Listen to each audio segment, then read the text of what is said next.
Hi, everybody. Welcome. We're going to get going. It's a little after 4. Thank you for coming to the quarterly network meeting of the Indie Food Council talking about cooperative food access solutions.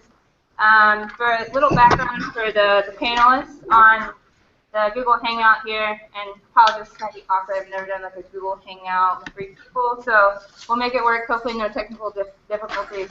But for those on the call, this sort of stemmed out of recent grocery store closure here in our community. There was a grocery store called Subway Foods that had been operating for almost 60 years, and they shut down their remaining 4 locations about a month and a half ago. So it really sparked community interest and need about cooperative food access solutions that are going to be sustainable in the long run for the community. So we were sort of listening to these community needs and, community members as they were meeting and grappling with these issues and saying, what do you all need? What do you want in terms of sustainable food access solutions for your community? And what we kind of heard at this point was we want to hear from national examples and models and resources. So that's sort of how we came to where we are today with our panelists nationally and then also here locally, Deb Troca. So without further ado, I'm going to introduce our first speaker. Malik Kenyati-Akini is the founder and the executive director of Detroit Black Community Food Security Network, DBCSNN for short, operates a 7-acre urban farm and is spearheading the opening of a co-op grocery store in Detroit's North End. Yakini views the Good Food Revolution as part of the larger movement for freedom, justice, and equality. He has an intense interest in contributing to the development of an international food sovereignty movement that embraces Black communities in the Americas, the Caribbean, and Africa. So without further ado, Malik, you're on the screen. Thank you very much, and it's a pleasure to be speaking to the Indie Food Policy Council and the other folks who are attending the gathering today. It's particularly a pleasure because I had the honor of serving as the chair of the Detroit Food Policy Council for the first 2 years of its existence, and I consider food policy councils to be incredibly important. So I want to encourage you in your work.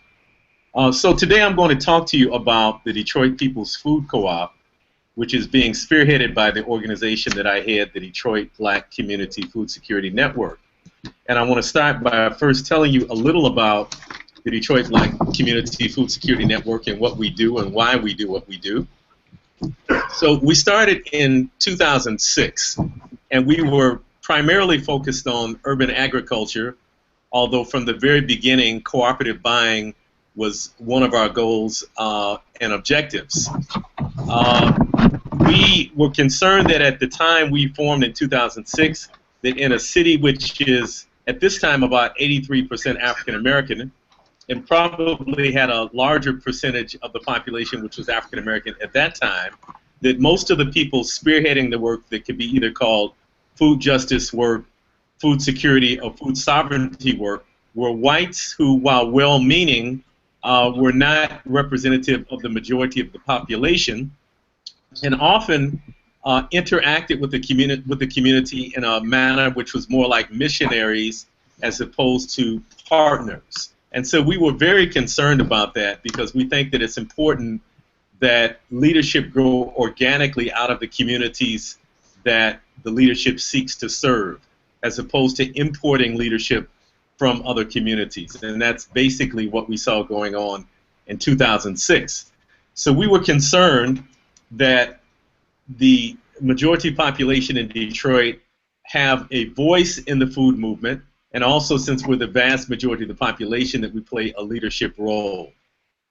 So we had several goals when we first started, and one of those goals was to start an urban farm, a model urban farm, and also one of the goals was to influence public policy in the city of Detroit, which led to our creation of the Detroit Food Policy Council.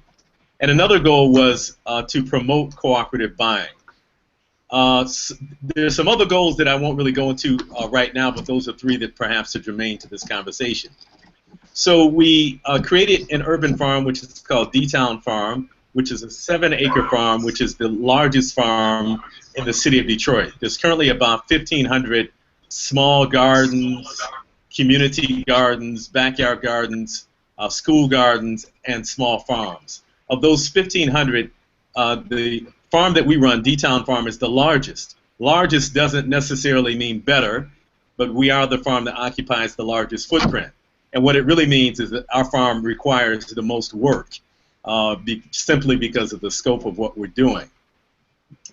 As I mentioned, we also started the Detroit Food Policy Council because we thought it was important that the city government behave in a responsible manner. We don't believe that citizens should wait for the government to do things on their own behalf. We believe in self-determination, that we should take things in our own hands and act on our own accord. But we also think that it's that the city government and all government should behave in a responsible manner and should create policy which enables citizens to do the work that they're trying to do. And so that led to our spearheading the creation of the Detroit Food Policy Council.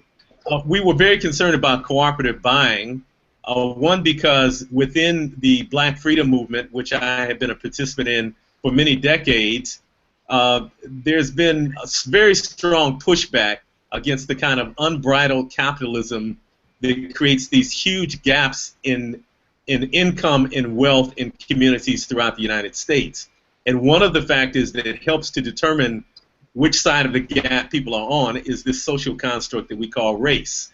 And so we're very concerned about making sure that we adopt strategies that allow Detroit's African American community to empower itself to benefit from the vast amounts of money that we spend, particularly the money that we spend on food. So in Detroit, in 2006, there was one national chain supermarket left, which was called Farmer Jack. It subsequently closed its doors in 2007. Now, this is in sharp contrast to when I was growing up in Detroit in the 1960s, when there were at least 6 or 7 national chains, all of which had multiple stores in the city of Detroit. So as a child, in any neighborhood in the city of Detroit, you could walk to a full-service grocery store. But by 2007, all of those stores had shut their doors, and there were no national grocery stores in the city of Detroit.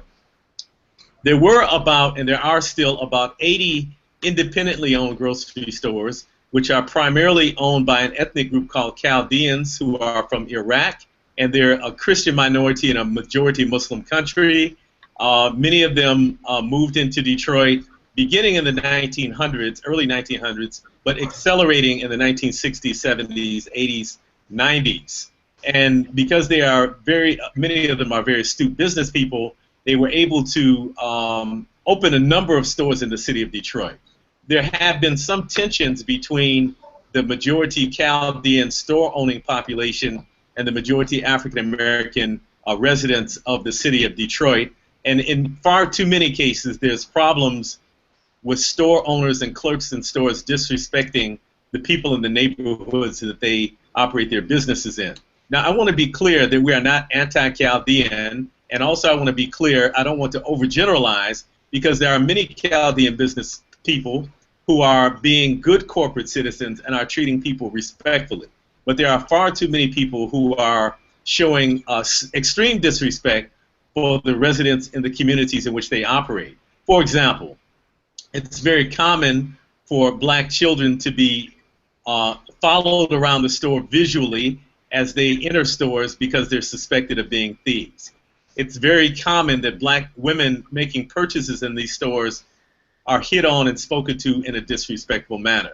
And it's also quite common that after a transaction in these stores, there's no thank you, no come again, no we appreciate your business. And so far too often, there's a total disregard for the humanity of the African American residents, which allow these stores to continue to operate.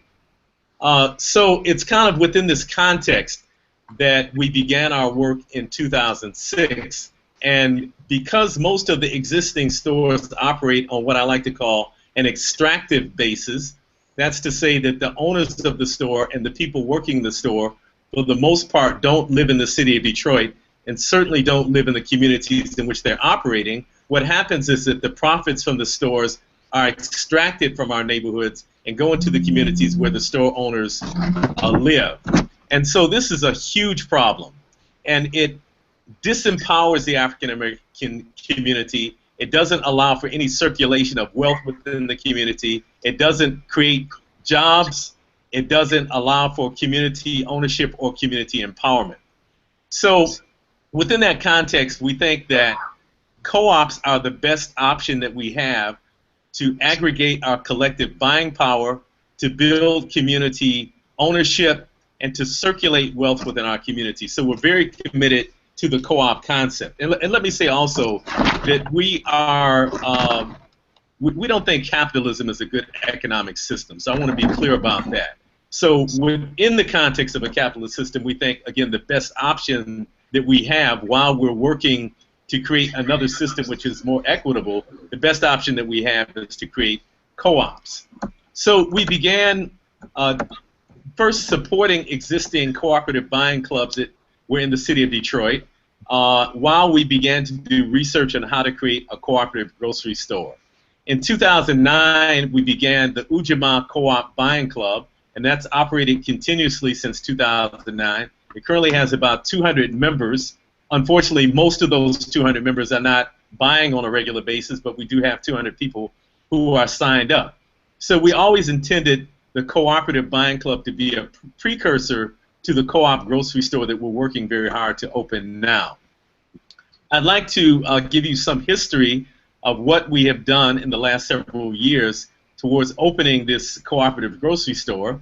And again, the first step was to create the buying club in order to promote the idea of cooperative buying, to get people acclimated to working together as a collective unit. And we have, as I mentioned, operated that for the last 6 years.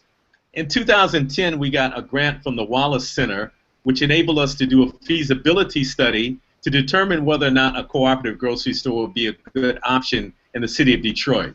And so as part of that feasibility study, we did about 300 surveys of people in the city of Detroit, and we did 12 focus groups.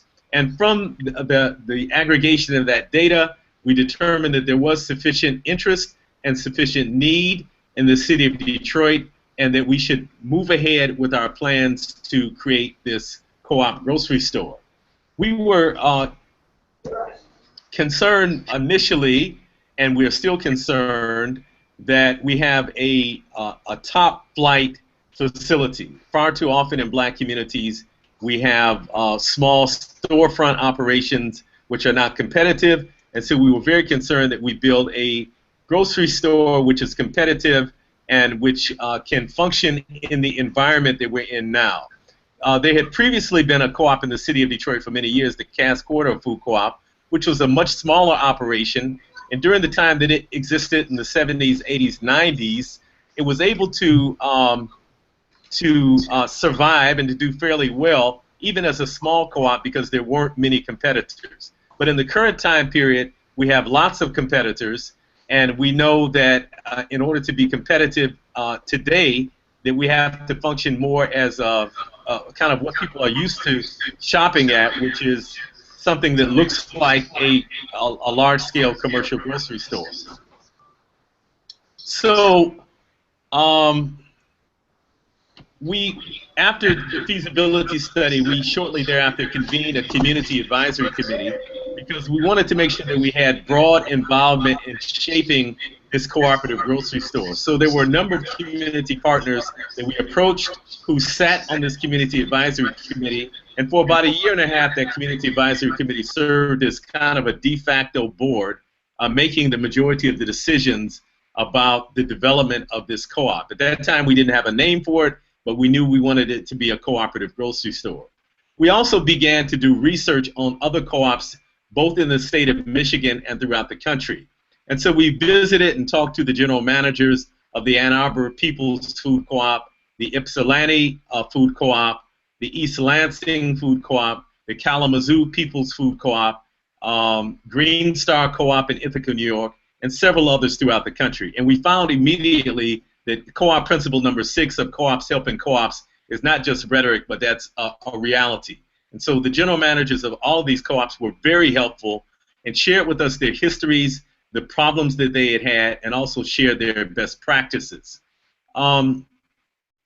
So one of the things that we decided on early on, primarily from our visit with the Kalamazoo People's Food Co-op, is that we didn't only want the co-op we didn't want the co-op only to be a grocery store. that we wanted it really to be the anchor of a complex, which included and still includes in our plans a cafe, a healthy foods cafe. It includes an incubator kitchen where 4 food entrepreneurs at a time can share kitchen space and prepare foods in a licensed kitchen, value-added products that they can put in retail stores. We knew we wanted to have a community meeting space for lectures and for films, and we knew that we needed office space for the co-op itself, but we wanted to move the offices of the Detroit Black Community Food Security Network into that complex as well. And so this was a very ambitious project, and from the beginning there were people who said we should scale it down and we're thinking too big, but we figured we would shoot for the stars and try to make that come into being, and we're still in the process of doing that.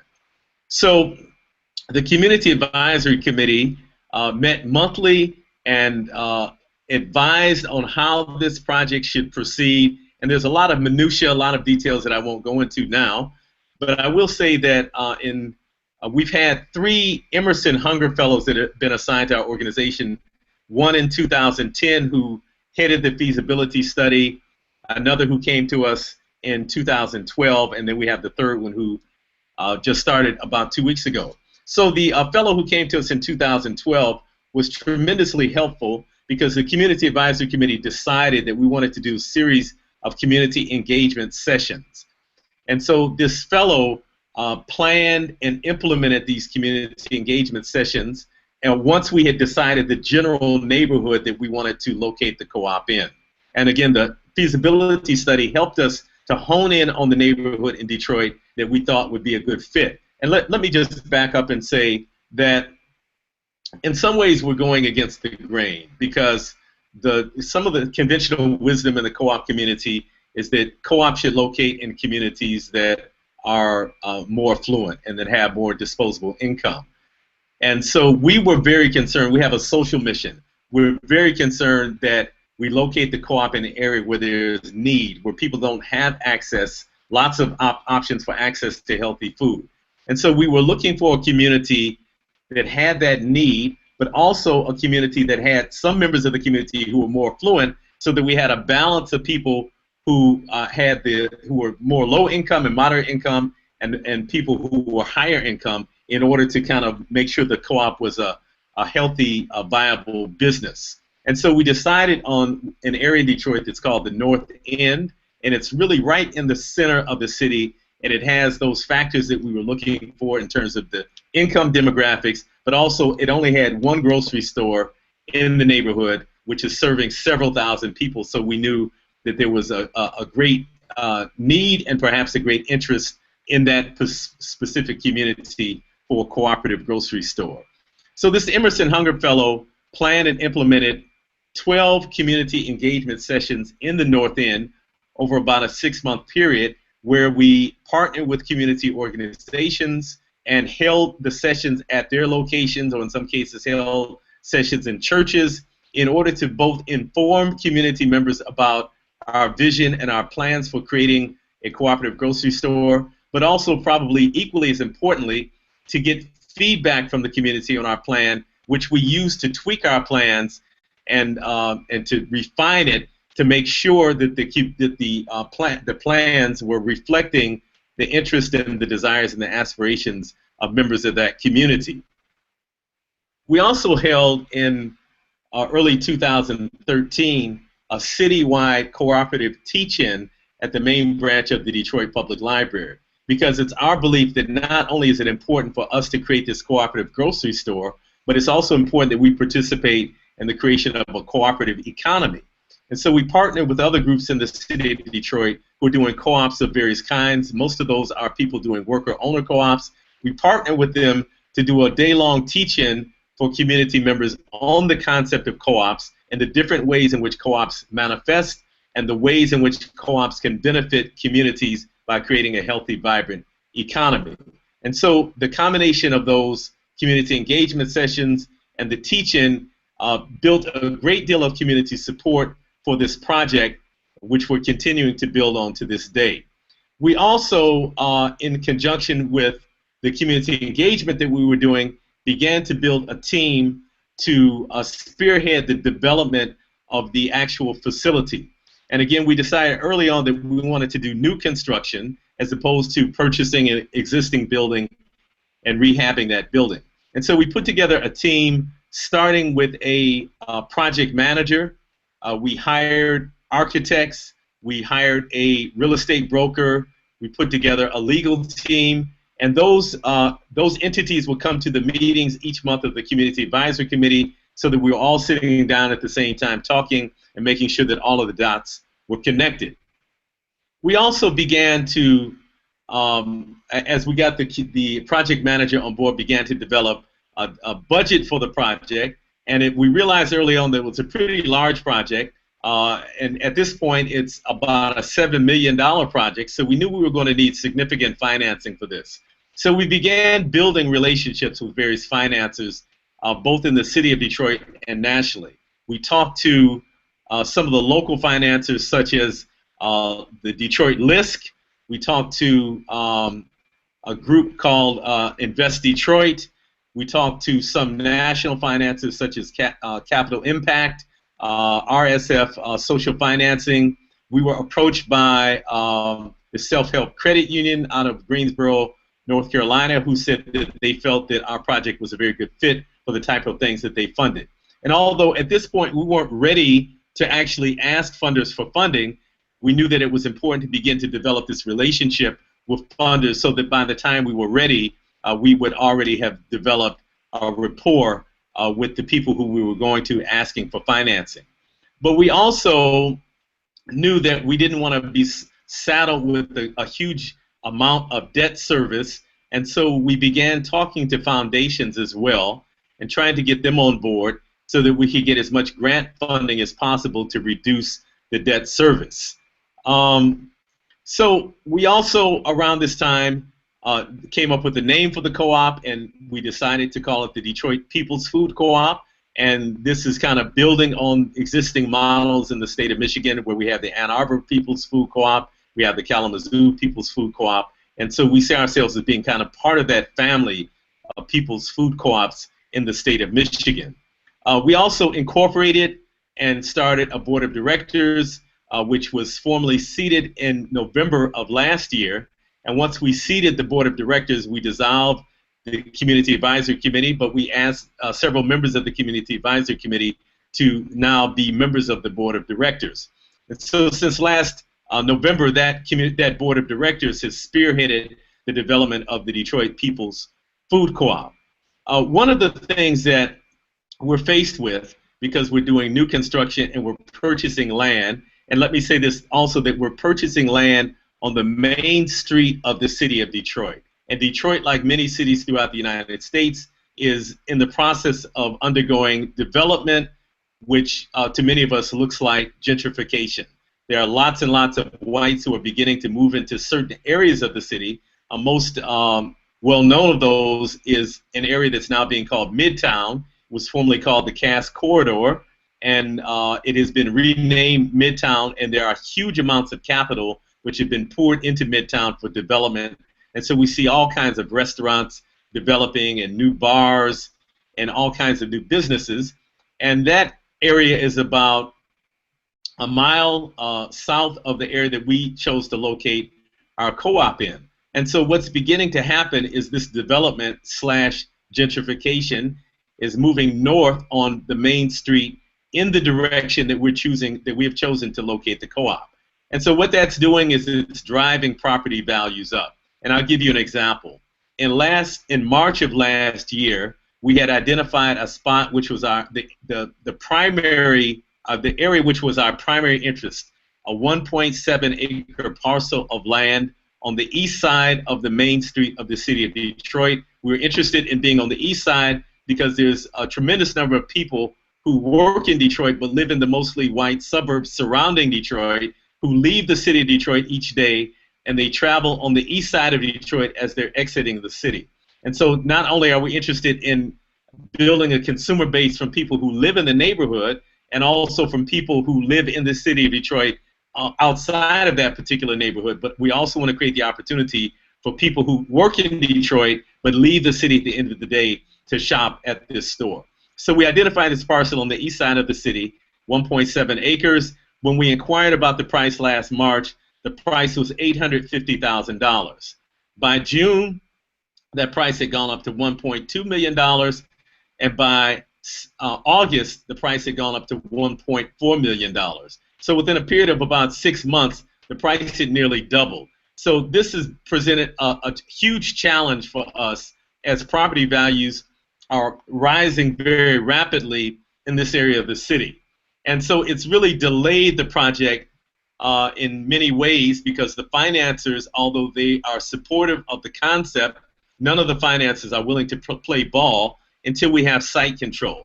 And so we've really spent the last year or so trying to obtain site control of a site which is large enough to hold this complex and also would be located would be positioned in an area that we think would be good business-wise.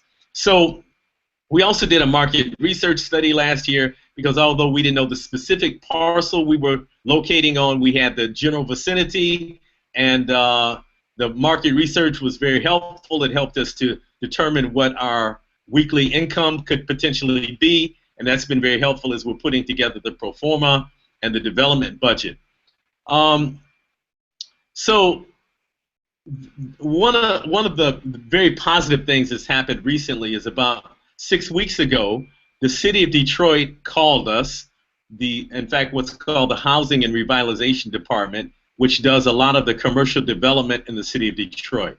And so the director of that department called us into a meeting and said that the city council president had leaned on him and said she wants to see this project happen. And so we met with him, and he also thought it was an excellent idea, and he said he wants to see it happen.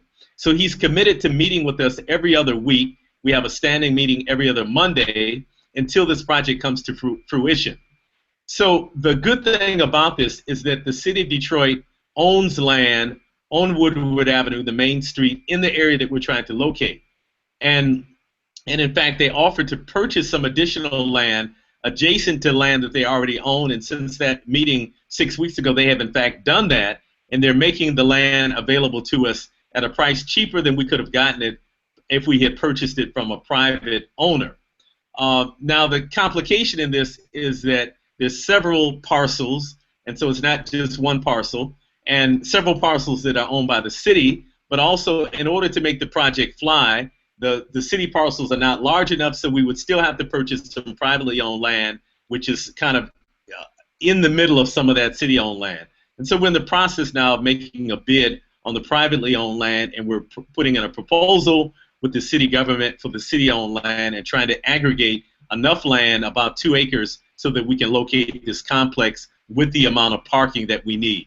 So having the city on board in the last six weeks has been a tremendous plus, and has really moved the project forward very rapidly. We've been able to secure letters of support from a number of finances that are being used as support as we're putting in this proposal to purchase the city-owned land, and we're expecting that within the next few weeks that we will have site control, which is the point that we can then go back to the financiers and in earnest begin to actually negotiate for the financing.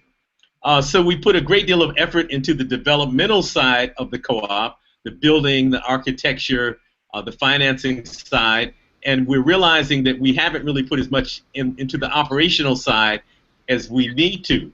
And so I attended the Food Co-op Initiatives Conference last year, up and coming, up and running, which was tremendously helpful in terms of gaining some new information about the operational side of the co-op. And so since that time, we put a great deal of effort into the operational side and really making sure the numbers on that side are fleshed out.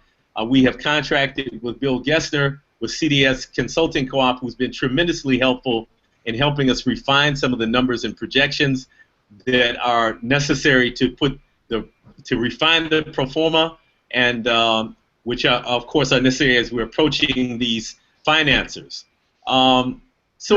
Yes, ma'am. I hate to cut you off, but we want to wrap up maybe in like a minute. So I can do that. I can do that. Okay? I can do that. So just a couple more points. We have about 70 members at this point, We need about 1,200 members before we open the door, and our membership campaign has really been delayed because we've been waiting on some money from the Kellogg Foundation, which we recently got about a month ago. So we have a $150,000 grant, which is being used to support this project, and much of that is going towards building our community engagement, building our website, getting the graphics and the type of marketing materials that we need to really do a full-blown marketing campaign. And I think maybe I'll end at that. Great, thank you very much. Thank you. You're also on Twitter. Can you say your Twitter handle? Yeah, my Twitter handle is B Black and Green. B-E Black, B-L-A-C-K, and Green. Awesome. And these are all, if you got an agenda when you walk in, all their Twitter handles of the panelists are on the back. So we'll have them tweeting if you have questions for them that we don't get to. You can tweet to them, and during the next hour or so, they're going to try to respond. So with that, I'm going to open it on the floor for questions for about 10 minutes. Does that sound good? Sure. All right, great. So unfortunately, you have to come up to the hot seat and speak into the mic if you have any questions for Malik. But yeah, I'll open it up for questions, and if you have a question, feel free to come up and ask.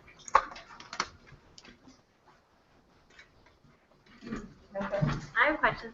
I'll kick it off while people are thinking. So my question for you is, you said you have 70 members now, you need 1,200. Yes. How did you come up with that number? How do you know 1,200 is the magic number for your membership goal? Well, because we had a gap in the financing. So we have financial projections, and we're projecting that we'll get a certain amount of money from grants, we'll get a certain amount from banks, we'll get a certain amount from state-related financing, and we knew we had a gap. And so the gap was about $240,000, and our member equity share amount is $200. And so we need 1,200 members at $200 to fill that gap.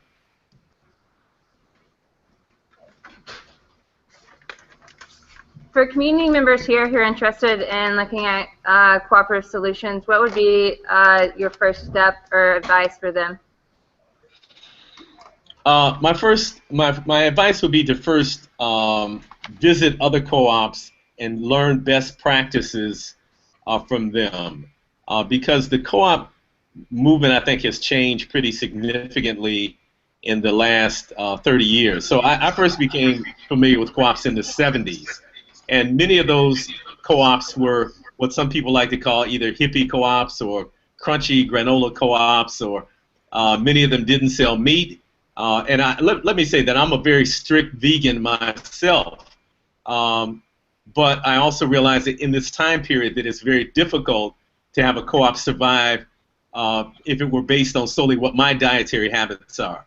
So kind of talking to other co-ops about how the co-op movement has evolved and how they've had to change in response to the changes in society, I think would be tremendously helpful. I would also advise that they attend the conference of the Food Co-op Initiative next year, the up-and-coming, up-and-running conference, because it just has an abundance of information which is helpful for people framing how they'll go about doing their work.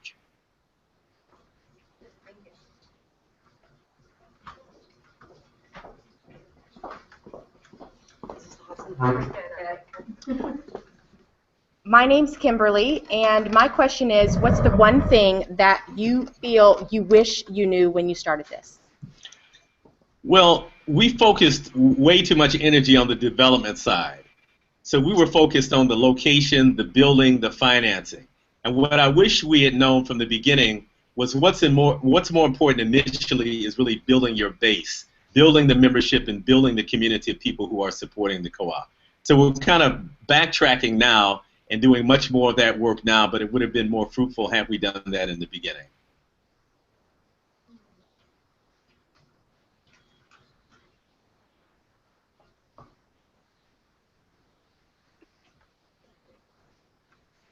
Any other questions?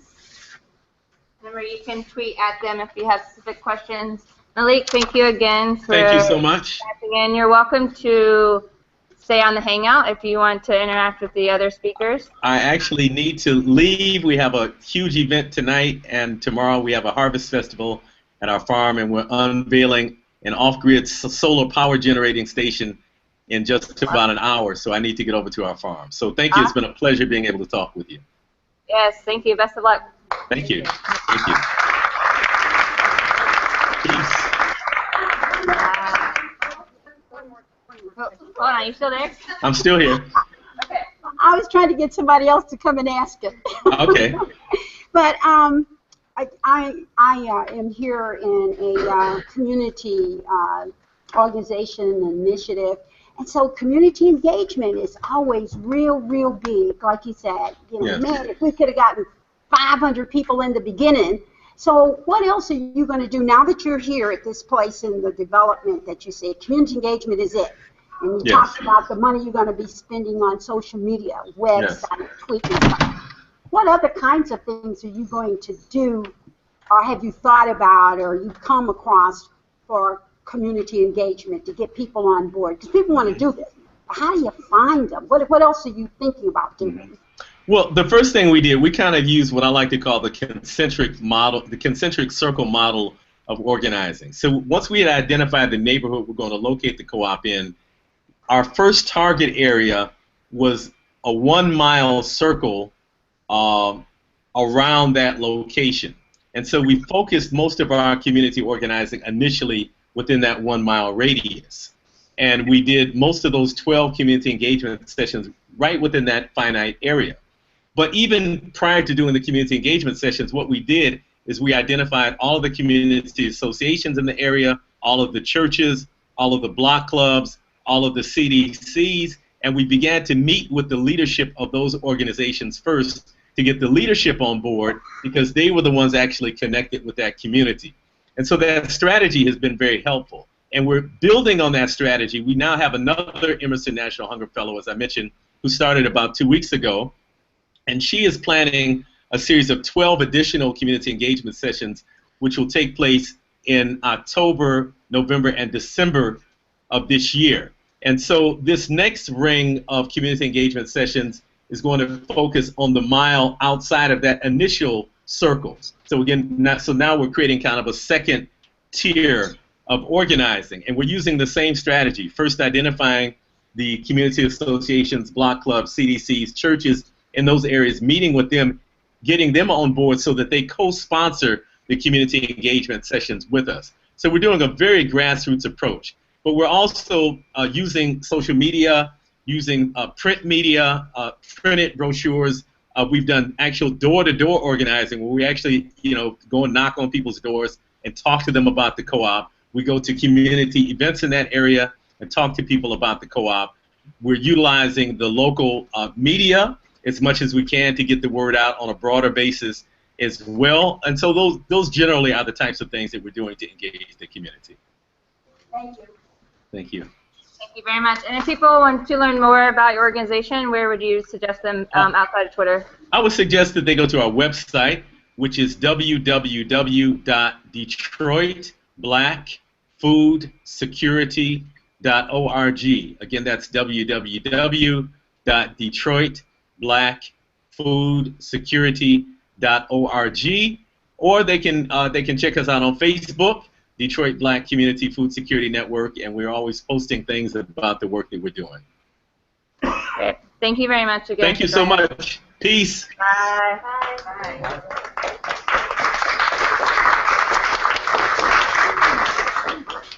So next we're going to bring up David Reed. So David is a community and cooperative organizer at the Fund for Democratic Communities. He is particularly interested in issues of democratic governance, technology development and use, worker-owned cooperatives, and community ownership of resources. His social justice work has included international human rights observing and community organizing, developed collectively run community centers, and organizing national speaking tours on a variety of issues. David is the board chair at the Deep Roots Market Co-op, consults with nonprofits on website and communication development, has 2 dogs with his partner Mo, plays the drums, and can often be found drinking coffee. Saw you had coffee earlier. Amid the empty cups in his office. David, thank you very much, and I'll pass it to you. Thanks. It's good to be. I didn't think you were going to read that last part about the dogs and the coffee cups. That's all right. I'm glad to join you all. a lot of what Malik talked about sounds very familiar to us, with some significant differences. I work here at the Fund for Democratic Communities. We're a private foundation focused on economic justice, and in particular around building new economies rooted in democratic ownership, and that's how we get the cooperatives. So we work here in Greensboro. We work somewhat across the state of North Carolina, and then across the Southeast in partnership with a number of organizations, and we're really focused on that geographical region. Also, I will say, unlike a lot of other foundations, we're not planning to be around forever. We're going to be gone in 2020. We have a certain amount of money that we have, and we're spending it down, trying to put it out in the world to do a lot of good and build a legacy so that the work that we're interested in can continue after we're gone. So here in Greensboro, the biggest thing that we're working on, and have been for the past three and a half years, is the Renaissance Community Cooperative. Let me just briefly describe the community and its history, and then I'll talk about the project, and then I'm looking forward to questions and from your group. So the community in the northeast part of town is predominantly African American. It was, going way back, predominantly white community, working class, a lot of farms. And over the years it changed, and as African American folks started to move in, there was white flight into other parts of the city.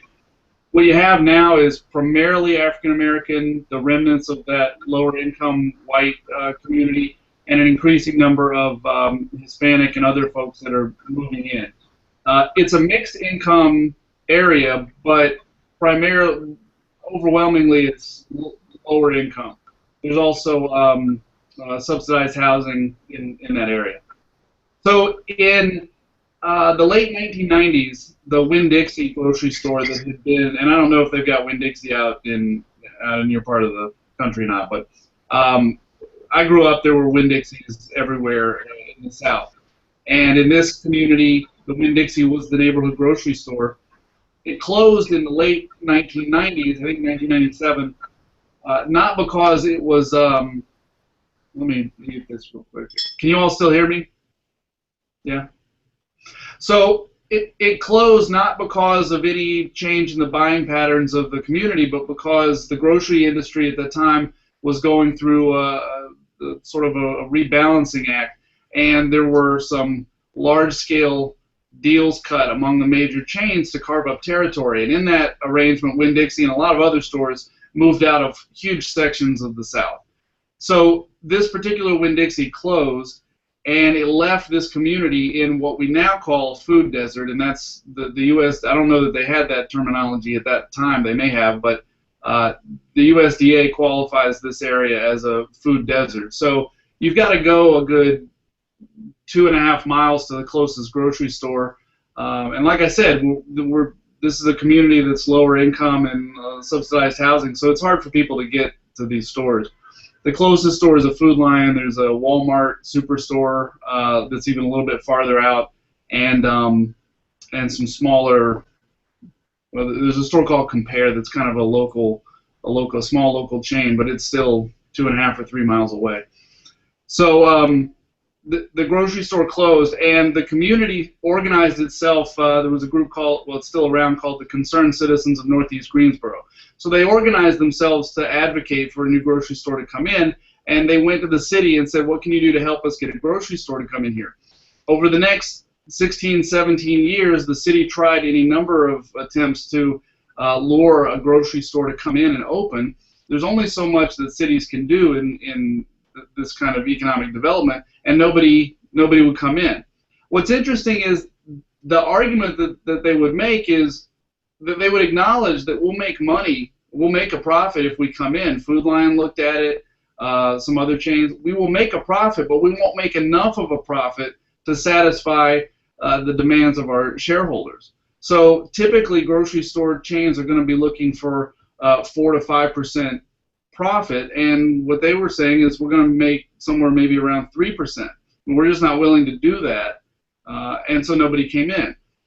What that means is that the market, this is an example of just a market failure. There's demand, there's profit available, but we're not going to come in because it doesn't meet the demands of our shareholders.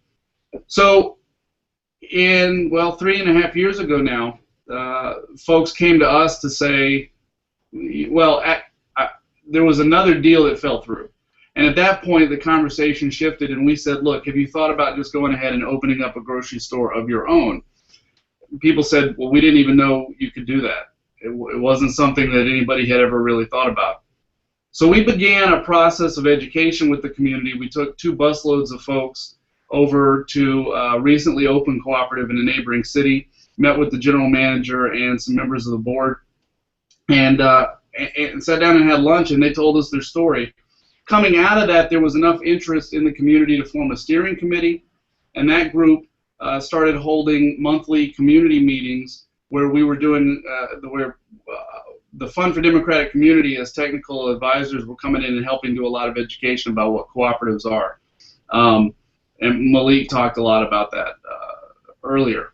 So that process went on for a good while, and it came to a point where the question was on the table, is there enough interest in moving forward, incorporating, electing a board of directors, and deciding we are going to open a grocery store to do that. By that point, we had helped them get a market study done that is just an incredibly valuable document. What it showed is that if you draw a line, a 2-mile radius around the location of the store, the old Winn-Dixie, that people in this community, even though it's low income and mixed and lower income, people are spending $1.34 million a week on groceries. So based on that, with a very conservative target of just under 5%, the market study told us this should be a $4 million a year store. And based on that, we could start building out really strong financial projections about how the store would operate and achieve profitability and viability. So this is a multi-year process where we at the fund were playing the role of technical advisor, developing this pro forma financial projection along with help from a nonprofit up in Philadelphia called Uplift Solutions that specializes in opening grocery stores in food deserts. Although this is the first that they've worked with a cooperative. They generally work with independent entrepreneurs who want to go in and open grocery stores. So they were working with us, again, on the development of those financials and a range of other things, and the beginning of what became the store layout design. Yeah. So at this point, we've engaged a number of nonprofits and other consultants. We are, well, I'm skipping over some stuff. We're looking at this point a soft target opening in the first half of next year. The community has now raised over $2.135 million in financing from a variety of lenders. But the community from the beginning was clear about what it wanted. They had 3 targets. They wanted affordable, healthy food. They wanted good-paying jobs because there's a lack of that in the community. And they wanted to use this business as a way to build community wealth. So unlike a lot of the existing food co-ops around the country, and even here in Greensboro where we have Deep Roots Market, I'm on the board of that, they were clear that they didn't want a store that focused on natural and organic food. They wanted a conventional grocery store that looks a lot like a Food Lion, or quite frankly, it looks a lot like the Winn-Dixie that they used to have. They wanted the store to provide good-paying, quality jobs to people in the neighborhood. And so from the very beginning, we've baked into the financial projections a minimum pay level of $10 an hour, which, while it doesn't quite reach the level of a living wage that movements around the country are aimed at right now, it's higher than what anybody in Greensboro really makes at an entry-level job at the grocery store. And as the store becomes profitable and sales rise, the board and the community have an incentive to raise those wages.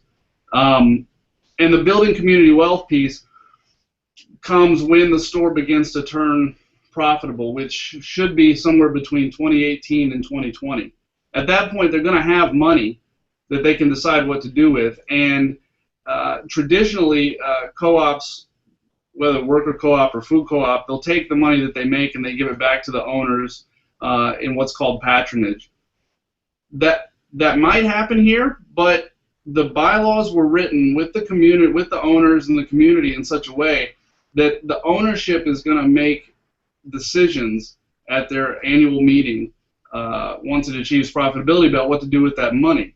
So they may decide, instead of everybody getting a check for, I don't know, maybe $1 or $2, which is not all that uncommon. If anybody in the room is a member of REI, you've probably gotten checks for, I've seen checks for 30 cents or 60 cents in your owner patronage. But instead of doing that, they may choose to spend $40,000 to get new band uniforms for the local high school marching band. Eventually, the store should be seeing profits, much greater than $40,000, and people are already now starting to talk about what kind of further economic development they can do in the community with that money. All of it based on this education around cooperatives and business development and community development that we've been able to provide to the community through this project. So that's a very brief overview of what we're doing. I'm happy to take questions. That's usually more effective in discussing the RCC. And we didn't try the screen share, but I can with an outline schematic of what the grocery store should look like when we open it.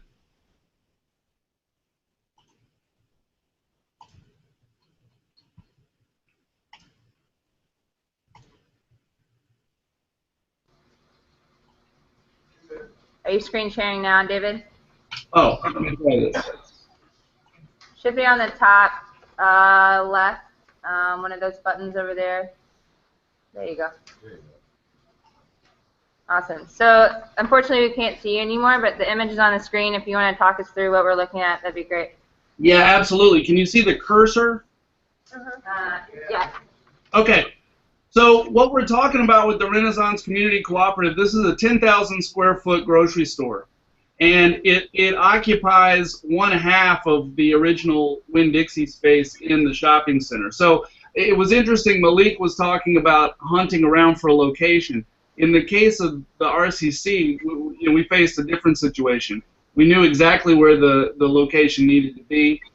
There was a political struggle for a while over the ownership of this shopping center that had fallen into disrepair. The city owned it.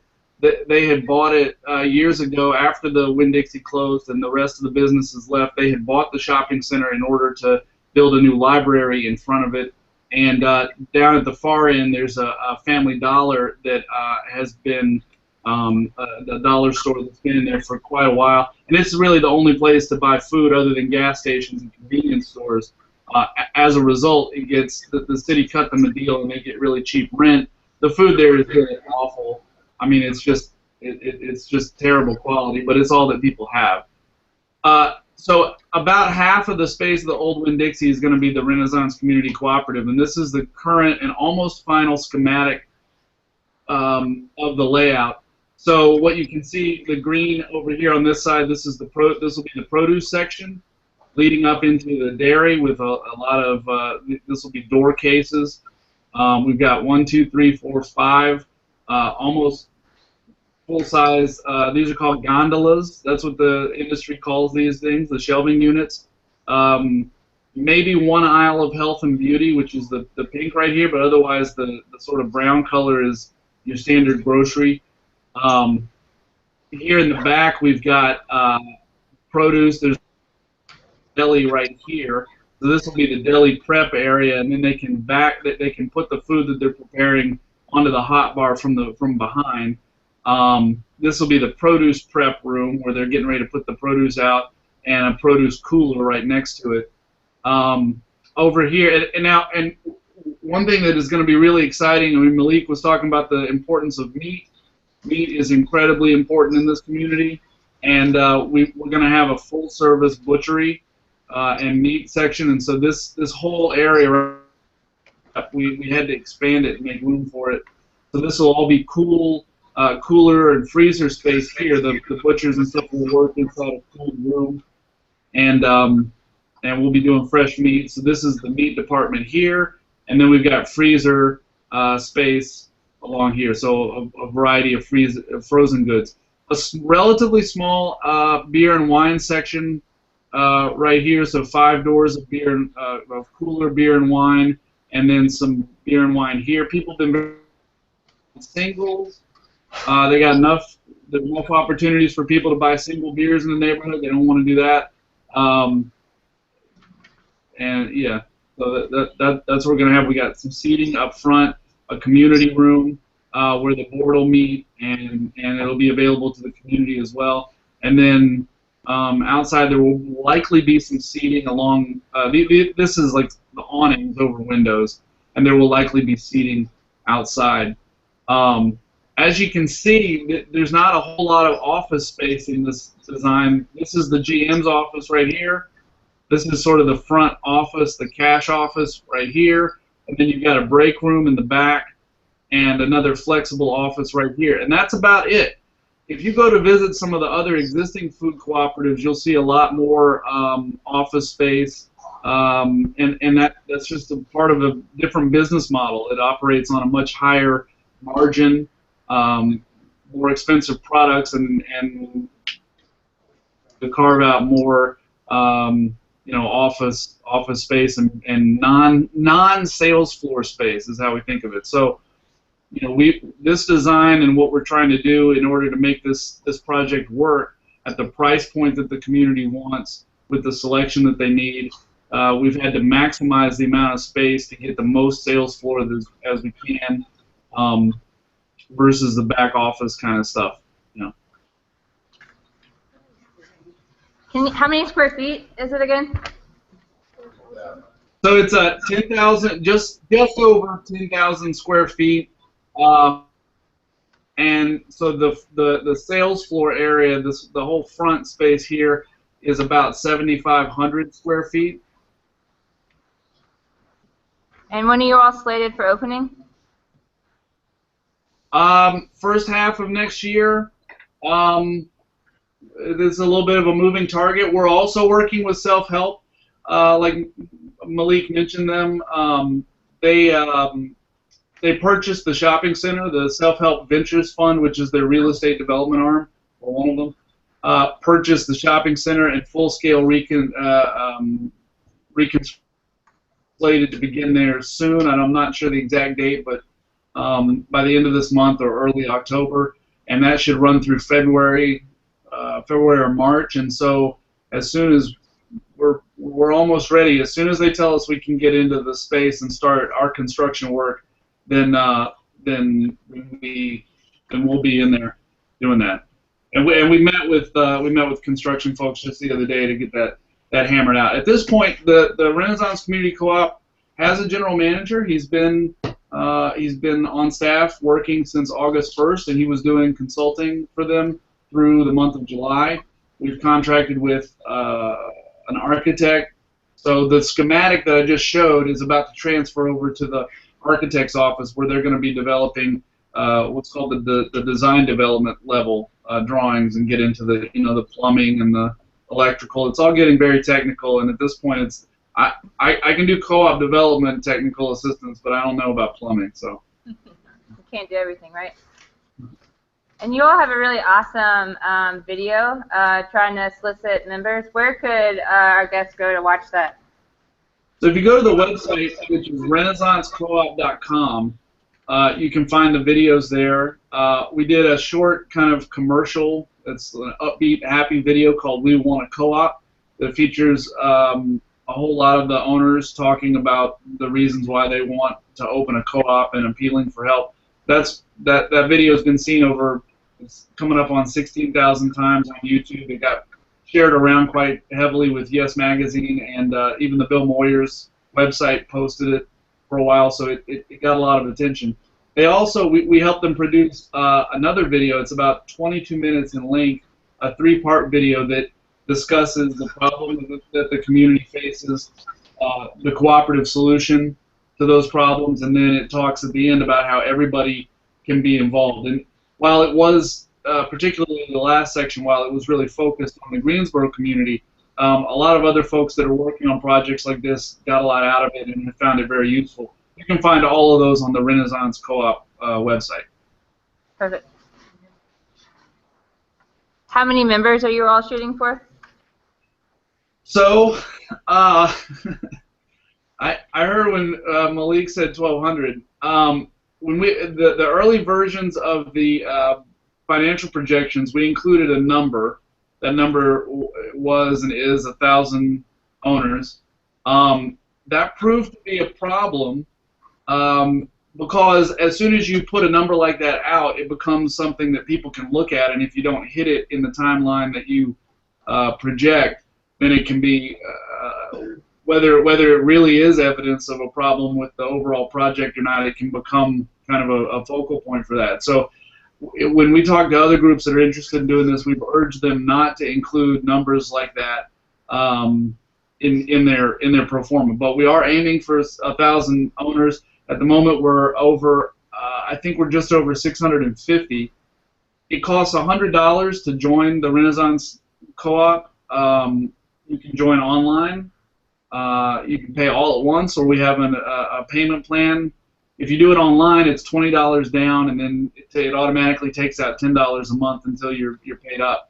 But in reality, when people in the community have come to the meetings, the co-op still has monthly meetings. The third Monday of every month, there's a public community meeting where anywhere between 30 and 75, 80 people will come out to hear updates on the co-op and get involved, which is quite unusual for a lot of co-ops.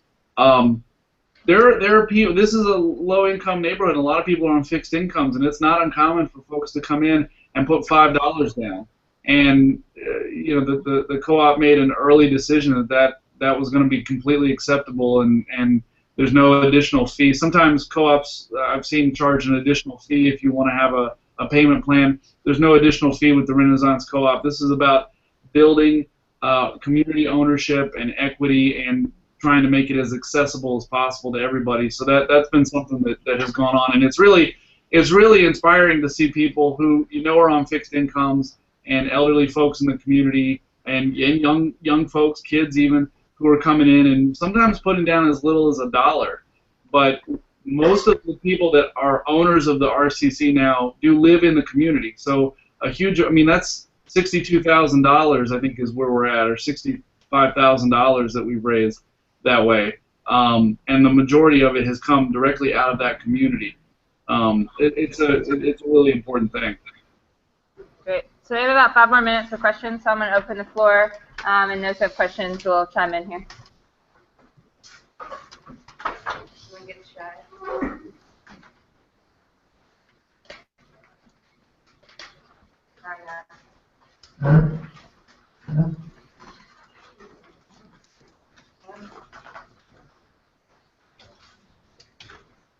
I have a question. You talked about the community wanting to have well-paying jobs, and in the staffing of the store, is it from the top level down, general manager, to whatever, stop boy, whatever? Is it all going to be staffed by people from the community, and how do you plan to deal with training or skill acquisition if it's needed?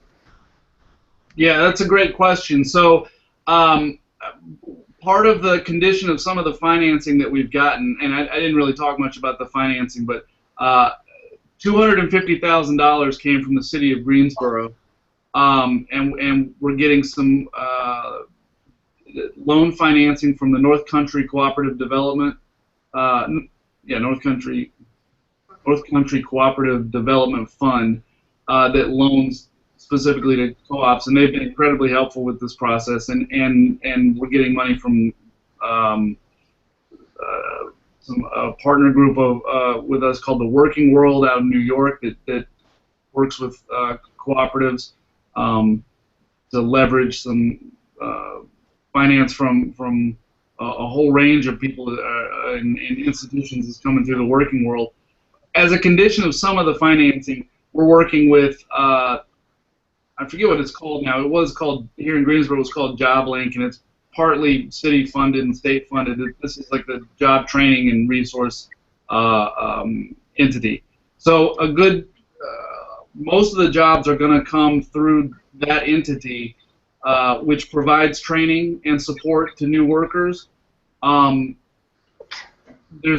going to be hiring out of the community for the vast majority of jobs. There are some jobs that are skilled jobs that if those skills don't exist in the community, we're just not going to be able to hire from there. For example, we're going to have a full-service butcher, which is a highly skilled job, and you have to be certified and carry a number of certifications.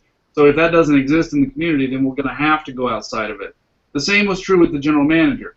The board and community crafted a job description with the help of our partners at Uplift Solutions. It was broadcast widely on many. I mean, we had a huge stack of applicants and a committee made up of board members and owners, and met for several months to go through those, interview top candidates, and make a decision. And the truth of the matter was, there was nobody in our immediate community that had the skills necessary to run the store the way that the board and community expected to be and needed to be run. So we did get an excellent candidate who clearly stood out, and he and his family have relocated here to Greensboro for the position. This guy named Michael Valenti. He comes with a lifetime career in grocery. He started in conventional grocery, has worked in cooperative in the cooperative world, but he's also specialized in turning around troubled stores, both conventional, traditional stores and cooperatives. So he's experienced in working with tight budgets and making them profitable, and he's opened a number of stores himself as general manager. So he brings kind of exactly the skill set that we were looking for, and part of the goal of the RCC is to develop new leadership within the grocery industry here at the store, and hopefully people who get a job here and stick with it and move up will go on to be managers and general managers at other stores and hopefully other co-ops in other communities like this.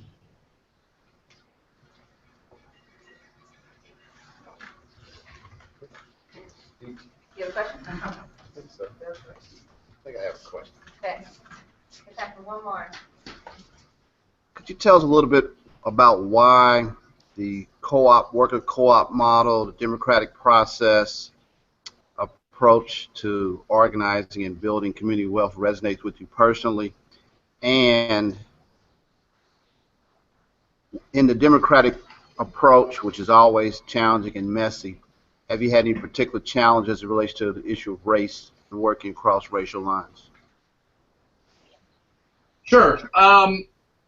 So the RCC is not a worker cooperative, and it is a consumer cooperative in that the people who own the store are the people who shop there. But the language that we've developed along with the partners is we don't often say consumer cooperative. We really talk about it being a community cooperative, and the reason for that is that in this case, there is a very specific geographical community that needed a grocery store and had needs that were not being met, and is using this structure to do it. Unlike some other co-ops where you build a store and then have to build a community around it. I'll say that for me personally and for the Fund for Democratic Community, we're interested in seeing economies built that are rooted in the communities that they come from, rooted in democratic ownership. We're interested in changing the economic reality that we all live in here in our community, across the Southeast and around the world, contributing to those movements that way as well. So this for us is just part of the new economy that we need to build, that's not extractive like Malik was talking about, and that's based in maximizing benefit for people instead of maximizing profit. There's just enormous amounts of money that have been generated by capitalism that are sitting in bank accounts, locked up behind walls, and usually behind tanks as well, that we need to unlock and put back into the commons, where communities who have needs that they clearly need met can become their own developers and build the institutions that they own and control that are meeting those needs. So the RCC is an example of that we're working on here in Greensboro. The second question you had about race is absolutely, it's incredibly important. This particular community was organized originally around this issue of lack of grocery store.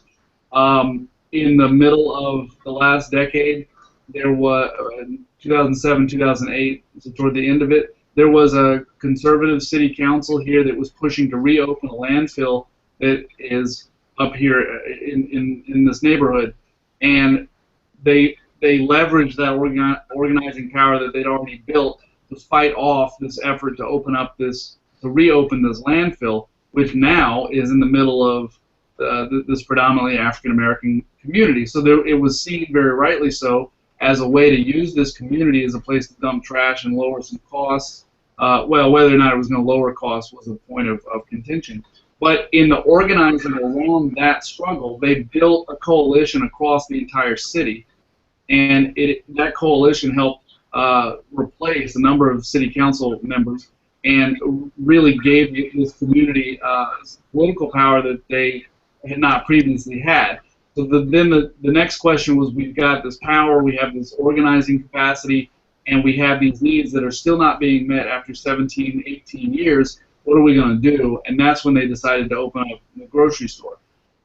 So what you've got now are the majority of the people that are owners and that are on the board are people from the community directly. But you've got allies across the city, across racial lines, across economic lines that are working with them, that are also owners, but that are supporting it. And so it's a fascinating thing. We think it's a model. We think it will be a model once it's open for other communities to look at. There's a group in Raleigh, North Carolina, that is watching it and working on a project similar to this. And we've been in touch with Malik and the folks in Detroit that are working. So this is starting to become a pathway for communities to start developing their own economic future.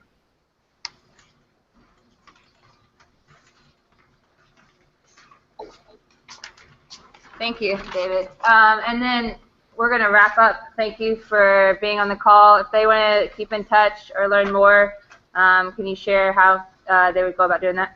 So you can find us on the web at f4dc.org, f4dc.org. That's also our Twitter handle, and you can find us on Facebook. And I would encourage people to go to the Renaissance Community Co-op website, renaissancecoop.com. You can find an enormous amount of information there. There is an article that's prominently featured on the website now about the financing. I can tell you that within the next day or so, it's going to be updated to reflect the new financial picture. So if you wanted to check that out and bookmark it, just go back to it. It talks in more detail about where we're at with the financing and the project, but you can find the videos there. And I would encourage you, please consider becoming an owner. You can do it online, and we'd appreciate your support. Thank you.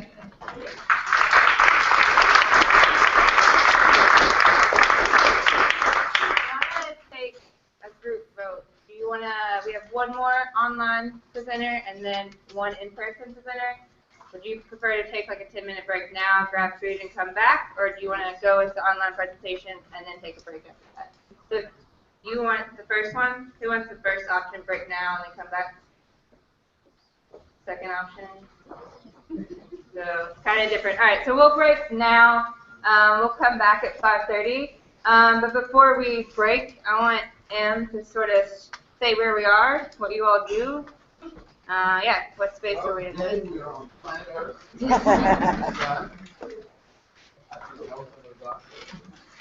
Welcome to Care Institute.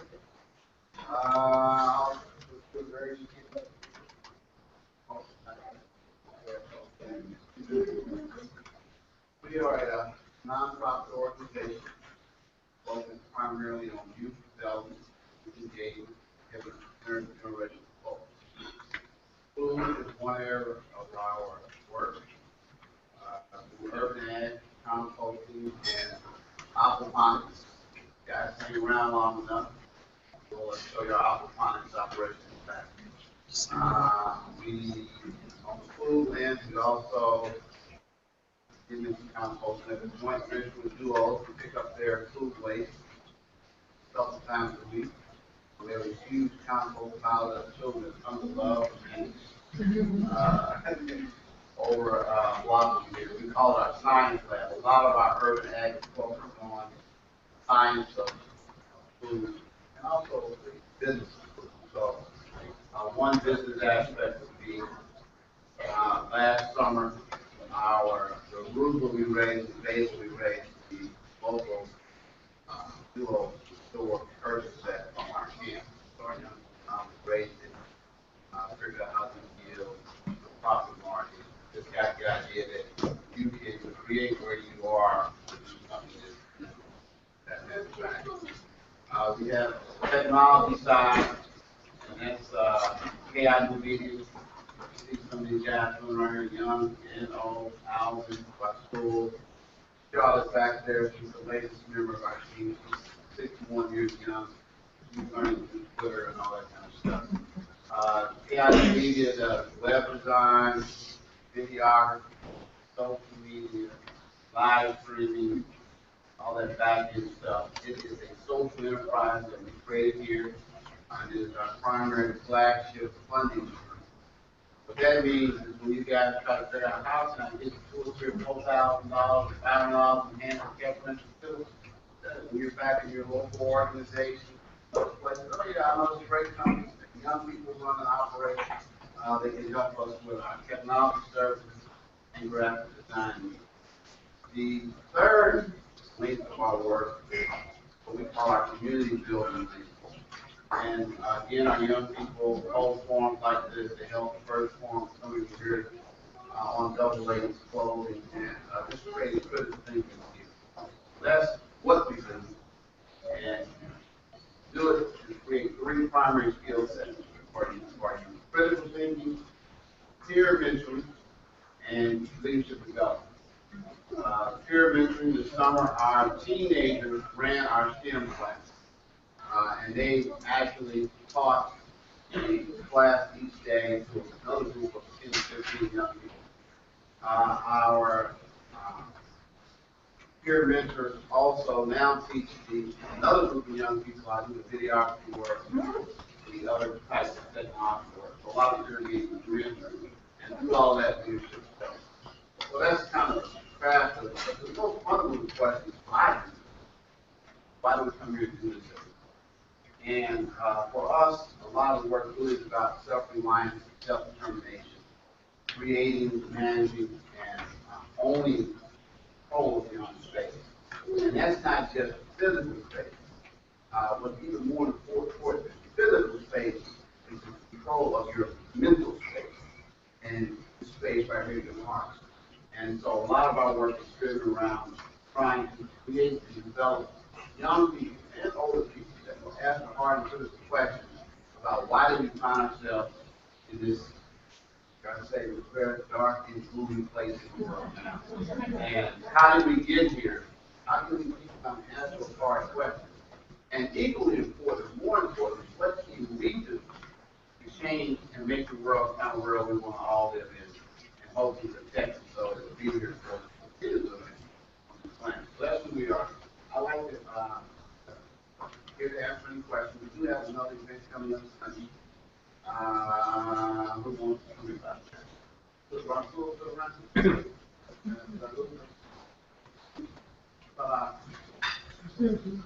They said Alvin. You know, they do up those dollars. So how about Alvin? Alvin is last man standing.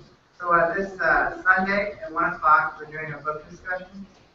It's part 2 of a book discussion on NPC Codes, new book, Between the World and Me, which is written in the form of a letter from him to his son about the experiences of being an African-American male in America.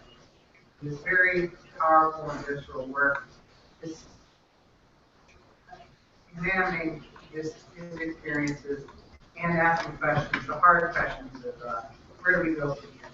So this is the second. We have a monthly book discussion. It's the third Sunday every month, 1 o'clock. You're welcome to join us. Even if you don't get a chance to read the book by Sunday, feel free to join us in the conversation. And that is the joint venture with the IUI PhD Urban Education Program.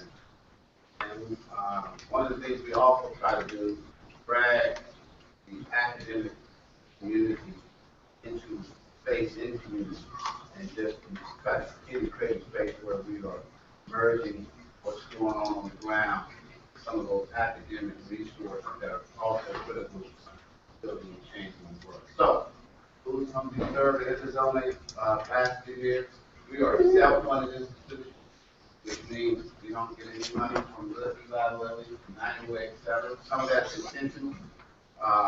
When we do solicit funding outside of what the community, we're very cautious and careful about it, but we want to make sure that our voice is not at risk of compromise based on the funding sources that we generate. So that means if we want to continue to have the forum, we have to come back here next year and the year after, stick something in the donation box basket. We don't have any staff for websites, PayPal, but and really big ballers in the room. These servers are coming around, you're going to need that tax write-off fund. Go ahead and make a donation early. Thank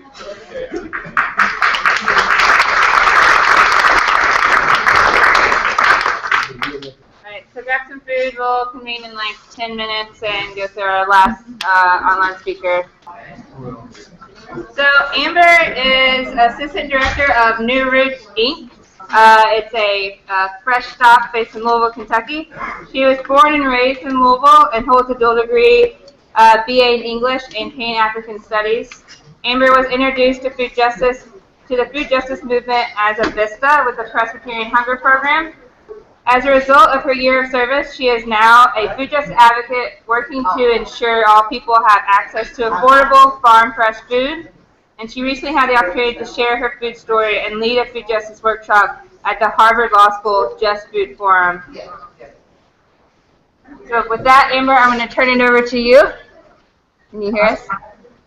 Well, thank you, everybody, for having me, first of all. And special thank you to say that she was a VISTA with me. Great. You're kind of cutting in and out. It's just a second.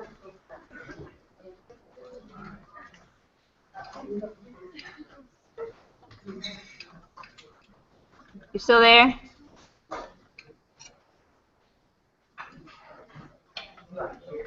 Apparent that our city is very segregated. Hey, Amber? Yeah, can you hear me? Yeah, you just cut back in, so maybe just start. We just missed the last minute or so of what you were saying. Okay. Right. I said that before I start to talk about New Roots and our Fresh Stop Markets, I just kind of want to lay the landscape of Louisville. If you all have ever been to Louisville, Kentucky, it becomes very apparent that we are segregated by race and by class. And most of the division is between West Louisville and East Louisville. I'm from West Louisville, which is a mostly African-American community made up of 6 neighborhoods. Most of that part of the city is very low income and has a population of about 80,000 residents. And there are only 4 grocery stores for those 80,000 residents, whereas on the east side of town, there is a grocery store for every 10,000 residents. So West Louisville used to be a predominantly white neighborhood, but white flight happened at the end of the 60s, going into the 70s after the integration of our public school system. So when white flight happened, a lot of the capital left with it. And then we saw the closing of a lot of stores, which includes stores. So that section of the city went mostly ignored by Metro or by our city government for many years up until recently. So that brings me to our executive director, Karen Moskowitz, who had a history of organizing, and she had started one of the largest farmers markets in Paoli, Indiana, which is a rural food desert. And so with that experience under her belt, she was recruited by a nonprofit called CFA, which stands for Community Farm Alliance. CFA was really important to this story because they were one of the first organizations to make the connection between zip code, health disparities, and access to fresh food. So after this report called Bridging the Divide was released, they decided that they wanted to start to address the food access issues of West Louisville.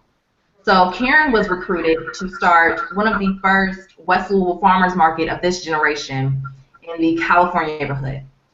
And although it was well-intentioned and was a good idea, what they didn't realize was that they were going to face the barrier of affordability. That just putting the food in the neighborhood wasn't going to solve the problem.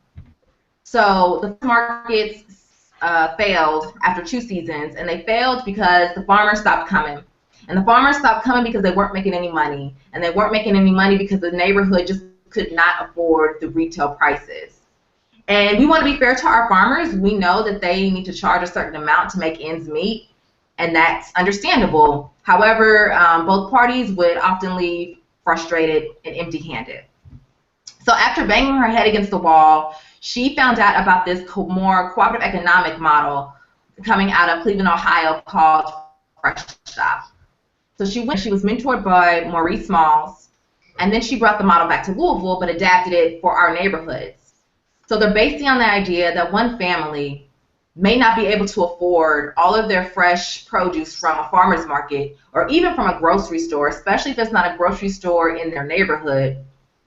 But when multiple families pool their resources on a sliding scale, pulling their food stamps and their cash, so $12 for those that are low income or on food stamps, $6 for moms on WIC, and $25 for all others who are working and can afford that little bit more. And those that are paying $25 know that their money is helping to subsidize the cost for those that are low income. So when these communities began to work together and organize, we suddenly had big buying power. And we're able to bypass sometimes these non-existing grocery stores or low-quality grocery stores to negotiate wholesale prices from local farmers. So this began in 2009. And last year, we grew from 5 fresh stops to 9 in 1 year, which is unheard of for us. We're such a small organization. We're functioning with a staff of 2 full-time staff. But we have hundreds of volunteers who are working together to make this happen. So I'm going to show you an infographic that kind of explains how a fresh stop works.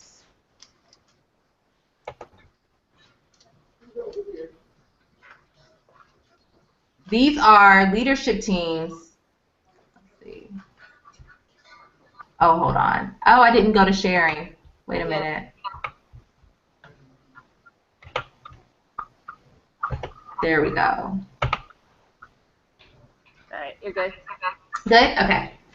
So these leadership teams began to organically form themselves after several meetings with community members. So we have the farmer liaison team, and these are the individuals who are responsible for ordering the food on behalf of the community. So they work very closely with our farmers. Our newsletter team, at every Fresh Stop Market, there is a newsletter that tells you what's going to be in your share that week and the recipes and the food. We have a chef liaison team. They are recruiting and scheduling guest chefs or folks from the community who just want to share their family recipes, using the food from the shared, in case people may not know what to do with an eggplant. In Louisville, eggplant is very controversial. We have our outreach team. These are people that are helping to recruit new shareholders and more leadership. Our finance team, able to take food stamps as payment, and they're collecting the names of everyone who has paid ahead of time to receive a share of the bulk produce that is purchased. We also have our day up team, and these are the people that don't really do the behind the scenes work, but they just want to show up and support. So they come on the day of the Fresh Stop to help set up and break down the Fresh Stop market. So on Fresh Stop Day, when you walk in, it looks like a farmer's market, and it's sometimes really hard to describe because we're not a farmer's market. We're not a CSA, community supported agriculture. We're not exactly a full service grocery store, but we are a way for community members to organize themselves and increase access to fresh local food without outside help by government officials or other organizations. As a nonprofit, New Roots, our goal is to embed the knowledge in the community. So if anything ever happens to us and we go away, they're completely self-sustaining. So when you walk in, it looks like a farmer's market where every item has its own table, and there'll be a sign that tells you how much to take. Purchase 10 to 15 or 10 to 12 variety of produce and sometimes local eggs, and we can get it. This season, we've been very fortunate. We've been getting, so shareholders have been really happy and excited by that. And so it'll say take 1 watermelon, take 6 ears of corn, take 2 bunches of greens until you get to the end of the line. And then by then, your bag or box is filled with locally grown organic produce, about 15 pounds, which would retail at our farmers markets at about 40. What's so special is that they're completely community owned and driven. Like I said, New Roots is a staff of only 2, so you're looking at half the staff right here. So it's our community members who are making all of the decisions. We sit down with our farmers every winter to tell them specifically what it is that we would like them to grow for us. We have 7 and 9 outside of Louisville. Well, 9 in the state of Kentucky, 2 outside of Louisville, 1 in Lexington and the Brandenburg area, which is a rural fresh stop. And we let them know exactly what it is that we want them to grow for us. Maybe this community likes kohlrabi and this one prefers eggplant. Or we have one fresh stop that is in love with greens, so they want greens almost every time if they're available. Every fresh stop gets to make their own decisions. Something else that makes the fresh stop so special is our focus on supporting not only local farmers, but minority and low resource farmers. In the state of Kentucky, out of 70,000 farmers, maybe only 400 are, because there used to be a whole host of us, but due to discrimination with USDA grants, land grabbing, we've seen the population of African American farmers begin to dwindle. But our main farmers,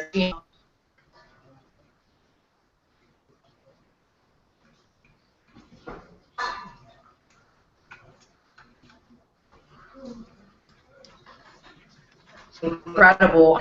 They were once shareholders on that land, and bit by bit, his grandmother was able to purchase the land, and now they have 150 acres.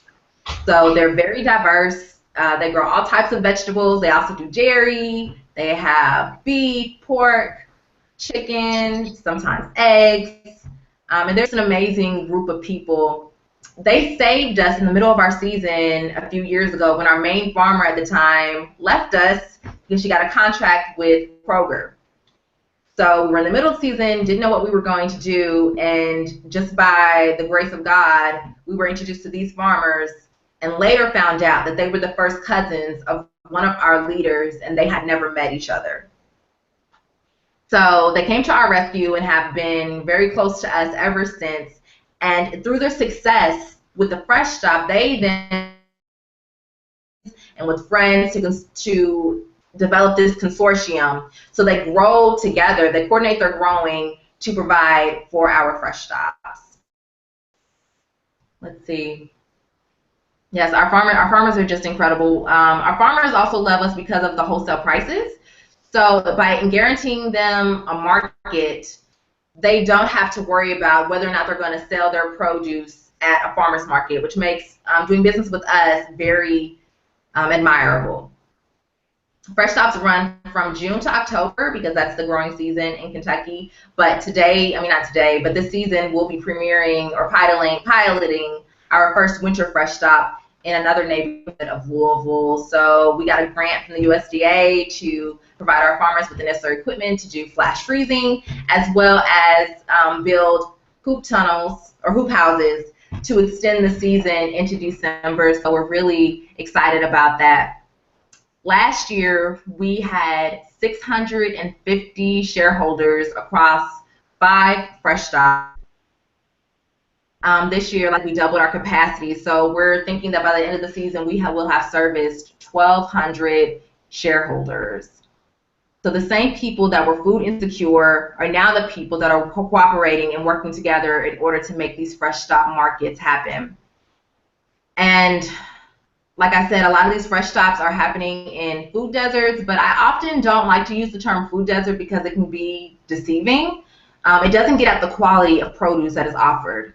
In the neighborhood that I grew up in, the Algonquin neighborhood, we went without a grocery store for a very long time and had to travel 20 minutes to the nearest grocery store. And a few years ago, they were given a grocery store. The city gave them all types of subsidies to come into the neighborhood. But when you go in there, oftentimes the produce is wilting, it's brown, and they are charging just ridiculous prices for moldy produce. And when we brought this to the attention of the store owner, they told us it was because people weren't buying the food. And then we asked the question, well, people aren't buying the food because food is moldy. And so what came first, the chicken or the egg? And so it creates this vicious cycle where money is being put into these top-down solutions without any input from the community, and the result is often not a good one. So the Fresh Stop is an amazing model. I swear by it. I did not start to really eat fruits and vegetables until I started receiving shares from Fresh Stop, and it has completely changed my life. And I am so fortunate to be able to now be able to work on this full time. Yeah, I mean, I don't know. That's pretty much it for the Fresh. Oh, something else to some of our other initiatives. We're also doing Veggie RX, which is a fruit and vegetable prescription program where we're partnering with 5 local physicians, and they are writing prescriptions for people to be able to come and get free shares from one of our 7 Fresh Stop locations in the city of Louisville. And this is funded to expand that next year to our other Fresh Stops outside of the city and get more practitioners on board and start to look at food as as an avenue to good health. So if anyone would like to ask any questions, I'm open to that.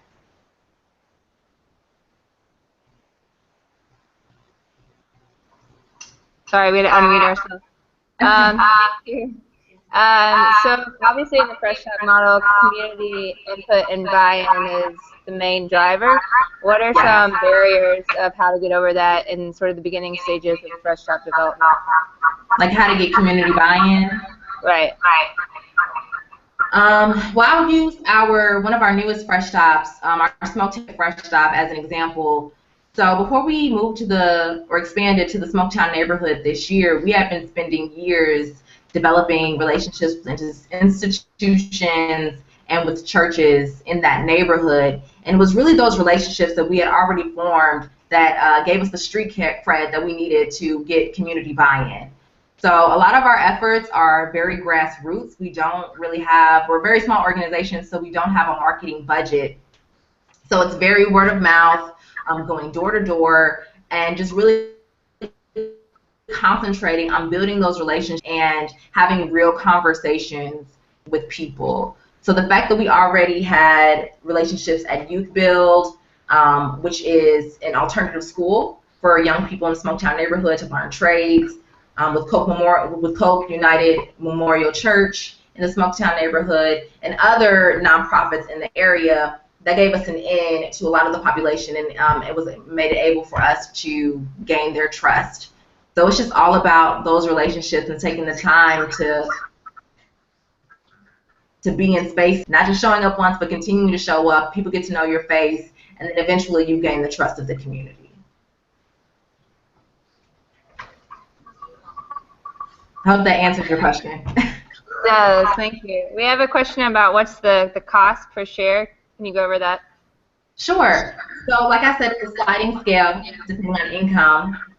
We got a grant from Women for Women to fund our McKeeba Lee Fund, which is our WIC fund.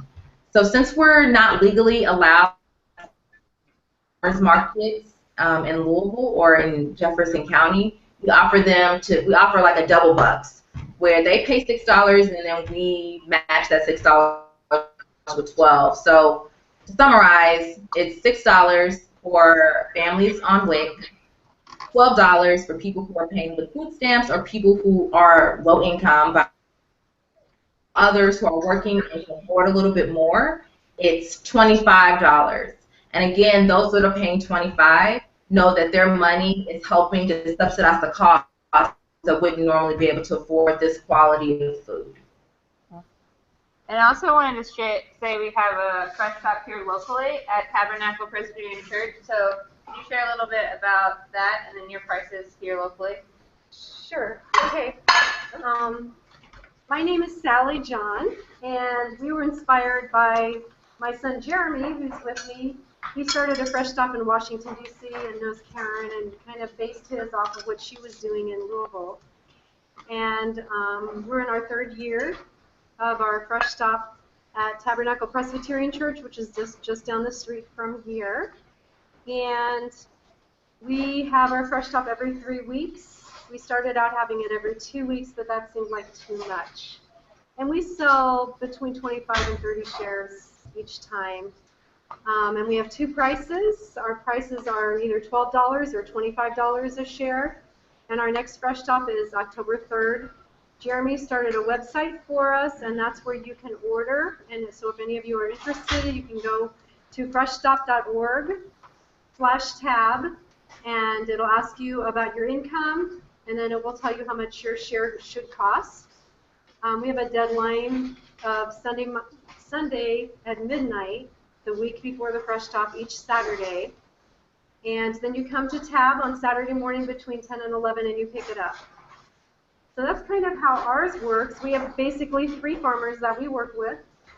So does that sound kind of like what you do at your fresh stops? And Jerry wants to say something. Before you go ahead, we also are interested in expanding the leadership of our fresh stop and getting more folks involved. So if you're interested in getting involved in that, in helping us determine a direction for the fresh stop, or getting involved in leading the fresh stop, please do email us. You can go to you can talk to me afterwards, or go to freshstop.org/contact, which is like there's a link there, like the contact that, and I'll just email me. So. To answer your question, yeah, similar to the models that we use here in Kentucky. I did forget to mention that most of our fresh stops average between 60 to 80 shareholders every weekly, and we partner with about 50 local farmers in Kentucky and southern Indiana. All of the food is within 100 miles. We have to work with more farmers than most, just because we're becoming so large, so we can't just be dependent on one source. And it really is amazing to see people begin to build relationships, especially when the majority of your farmers are people who look like you. I know growing up, I did not ever, when I thought of a farmer, I've never thought in front of me. So when Andre and his family first walked into the fresh stop, the whole room just went silent, and people just looked at him. Pride for the community to know that these people, these men, this family is growing specifically for us, and they want to sell to us. Prior to them meeting us, the barbers could not find any distribution channels in the city. People were losing their number, and they were having to feed their food to their hogs because they just could not find any outlet. So we were both a blessing to one another, capacity, or help build their capacity as we grow. Can I ask a question? Yeah, please. Could you tell me what % of your shares are at the $12 or $6 level on average? Yeah.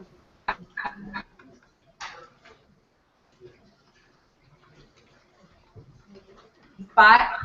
We allow wiggle room for that to fluctuate a little bit to a point where it's a mostly high income shop. Sorry. People who are low income Hey, wouldn't be able to afford access. Hey, Amber, can you hear me? Yeah. So unfortunately, you broke up through all of that. So can you repeat what you said? Yeah, I'm sorry. No, it's fun. What I said was our sweet spot. Can you hear me now? We were sweet How about spot, now? and then we left after that. How about now? Yep.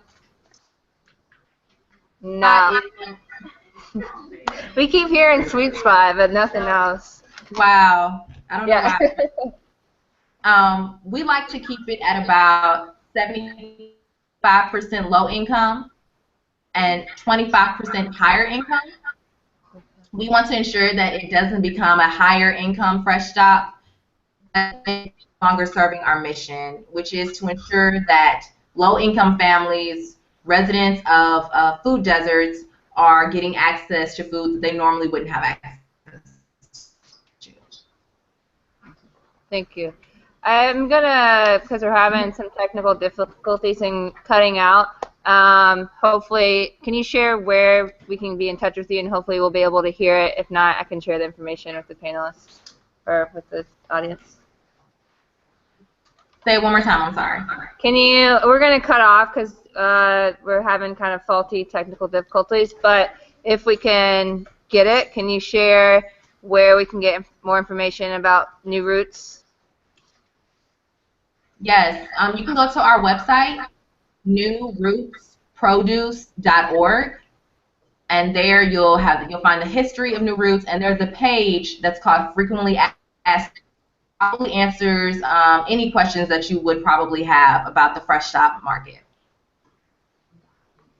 Thank you so much, Amber. Sorry, we were having technical difficulties towards the end. So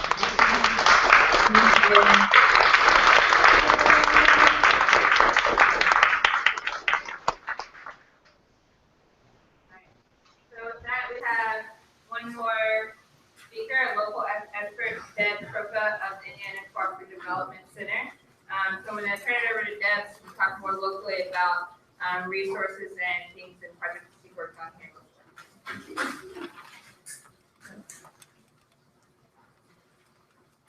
I know you all are tired of sitting here, so I'll make this short and sweet. If you have questions, you can certainly ask us. My office is just down the street around the corner out of the Farm Bureau building. I'm a nonprofit, and she talks about being a small shop, and you're looking at my shop. I did. And what we do basically is just help people start co-ops. So if you've got a group of people who want to start food co-op, or it could be a sewing co-op, it can be any kind of co-op that you can imagine. We're there to help you find the resources to make that happen, to walk you through the startup process. As you listen to Malik and David, I hope you've gotten the sense that co-ops don't happen overnight. It's a very democratically formed organization. It operates democratically. And democracy is messy. It's not a neat, cut and dried, clean kind of thing. So, if we had a discussion here and talked about where do we want to go next, there would be as many different opinions as there are in this room. So part of the process of starting a co-op is trying to get everybody on the same page about what is it that we want to do. What is our shared need? The sweet spot that she talked about, that's the kernel, that's the kind of the basis for starting any kind of co-op. What's the common need that we're trying to address? Is it social? Is it economical? Is it sustainability? What is it? So what I can do is help you in those early stages walk through that development process. As you get down the road and you need various types of experts, like maybe you need an attorney to help you write your bylaws, or you need accountants to set up your books, or you need a consultant to do that feasibility study that they talked about, then I help you find those resources. I don't have the capacity to do it myself because it's just me, and I serve the entire state. So it's my job to find those resources for you. Doesn't mean that I have the money to help you do that, but then once again, help you find perhaps, are there grant opportunities, are there foundation opportunities? Have you talked with your local community? So access to resources is huge. And you heard Malik talk about the conference. The Food Co-op Conference. That's our conference that we put on in conjunction with Food Co-op Initiative. It's in Bloomington every year, and it will be March the 11th and 12th next year. We have scholarships that help get you there. So if you decide that you want to move forward with a food co-op, it would be great to have some of your organizing committee come down and go to that conference. We've got, March the 11th and 12th, it's a Friday and a Saturday in Bloomington at the Convention Center. For me? No. Okay. We bring in experts from across the country who work with food co-ops every day. Malik's been there. David hasn't, but someone else from his organization has. We're hopeful that we're going to have the Renaissance Co-op there to talk about their story. They're hoping to open about April timeframe, so they won't quite be open, but we also bring in food co-ops who are already in existence to talk about how they did it, what worked, what didn't work, pitfalls you want to avoid. These are some things maybe you want to think about. So it's a great opportunity. We have about 125 people who are in various stages of starting their co-op there. So you get an opportunity to talk with other folks who are doing the same thing that you're doing. That's the route that you decide to go. So it's a great peer-to-peer learning opportunity as well as the opportunity to learn from the experts. So that's one opportunity that you might want to think about if you decide to move forward with a food co-op. We also, in an effort to educate people about co-ops, because a lot of people, if you said, what's a co-op, they wouldn't know what you were talking about. So we have a one-day meeting that we do, and we try to invite co-ops from across the different sectors, like credit unions, food co-ops, REI, which is a co-op, ag co-ops, bring all those types of co-ops in the room together to learn from each other. Maybe start doing business with each other. And the whole idea is to grow the cooperative economy. So we really want those co-ops that are already in existence to start doing business with each other. So that's another opportunity to get to know other co-ops that are out there. That's November the 6th. It's also going to be in Bloomington this year. Questions? Yes, ma'am. Do you have the youth part of your decision-making Most, she's asking about if youth input into cooperative decision-making.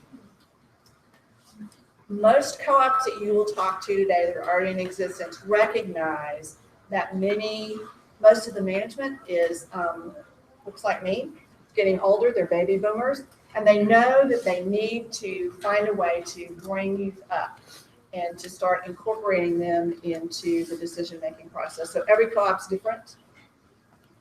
I don't know if that answers your question or not. I have a question. It's kind of similar to hers.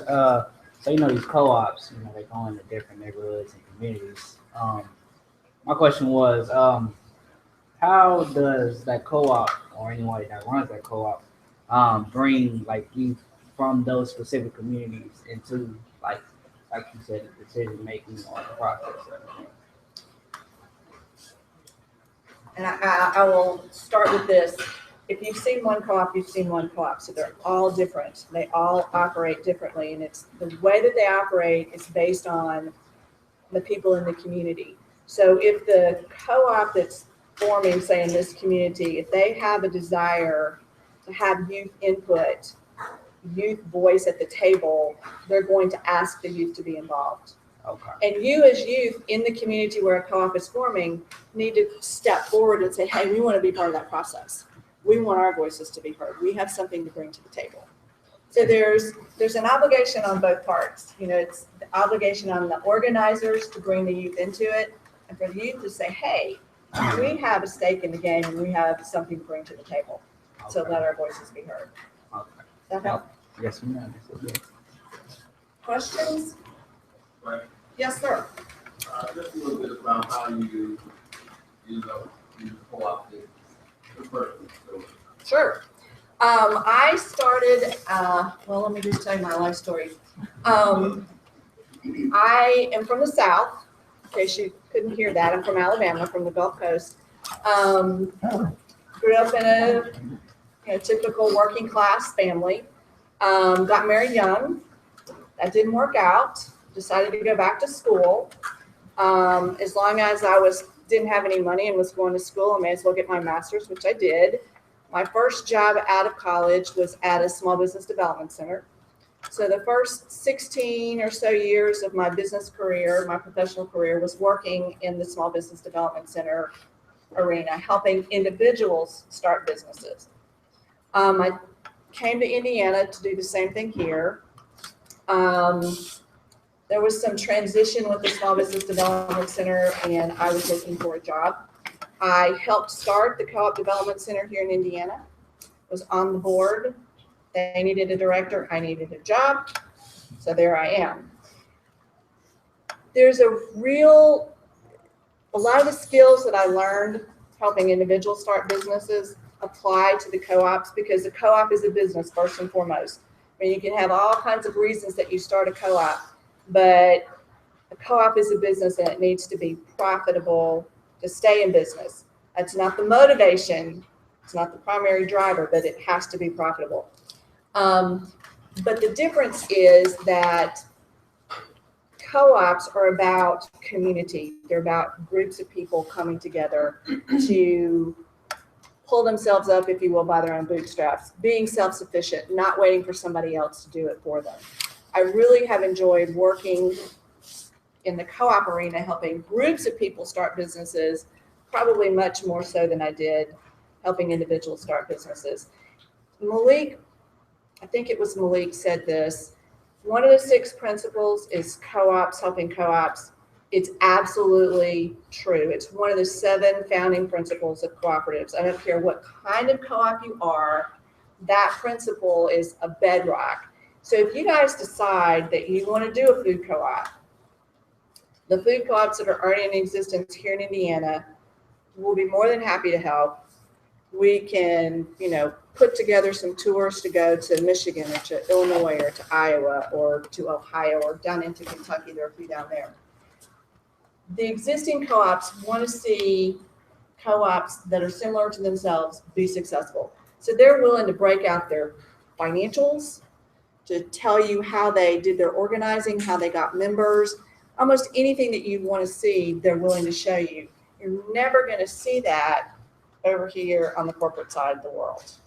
They're just not going to share that kind of information. But co-ops are very, very good about sharing whatever information that you need to help be successful. Other questions? It's a wonderful business model. It's all about meeting that shared need, building the community, building a business that is going to meet the needs of the people who use it. And Malik talked about that a little bit, as did David. So if you are interested in moving down that road, there's all kinds of resources I can give you to start with that you can look at. I can help walk you through that process. There are consultants across the country who do this specifically for food co-ops. So there's all kinds of resources out there that we can bring to bear if that's something you guys decide that you want to look into. And if you want, if say there's a smaller group that wants to meet together, or even a group this size, I've got kind of a little dog and pony show that walks you through the steps to start a co-op. So I could do that as well to give you a little bit better understanding of what it takes to start the organization. And you asked about other co-ops we've worked with. We worked with Poe's Run, if you're familiar with them, over on 10th Street. In the very beginning, just kind of worked with them on some strategic planning. There's another food co-op down in Orange County, which is used to be one of the poorest counties in the state, still economically depressed. They have a food co-op down there called Lost River. We worked with them in the 2 years it took them to open extensively throughout their startup process. There's an organizing effort in both Columbus and Terre Haute that we worked with. Initially, they're still in the organizing phase.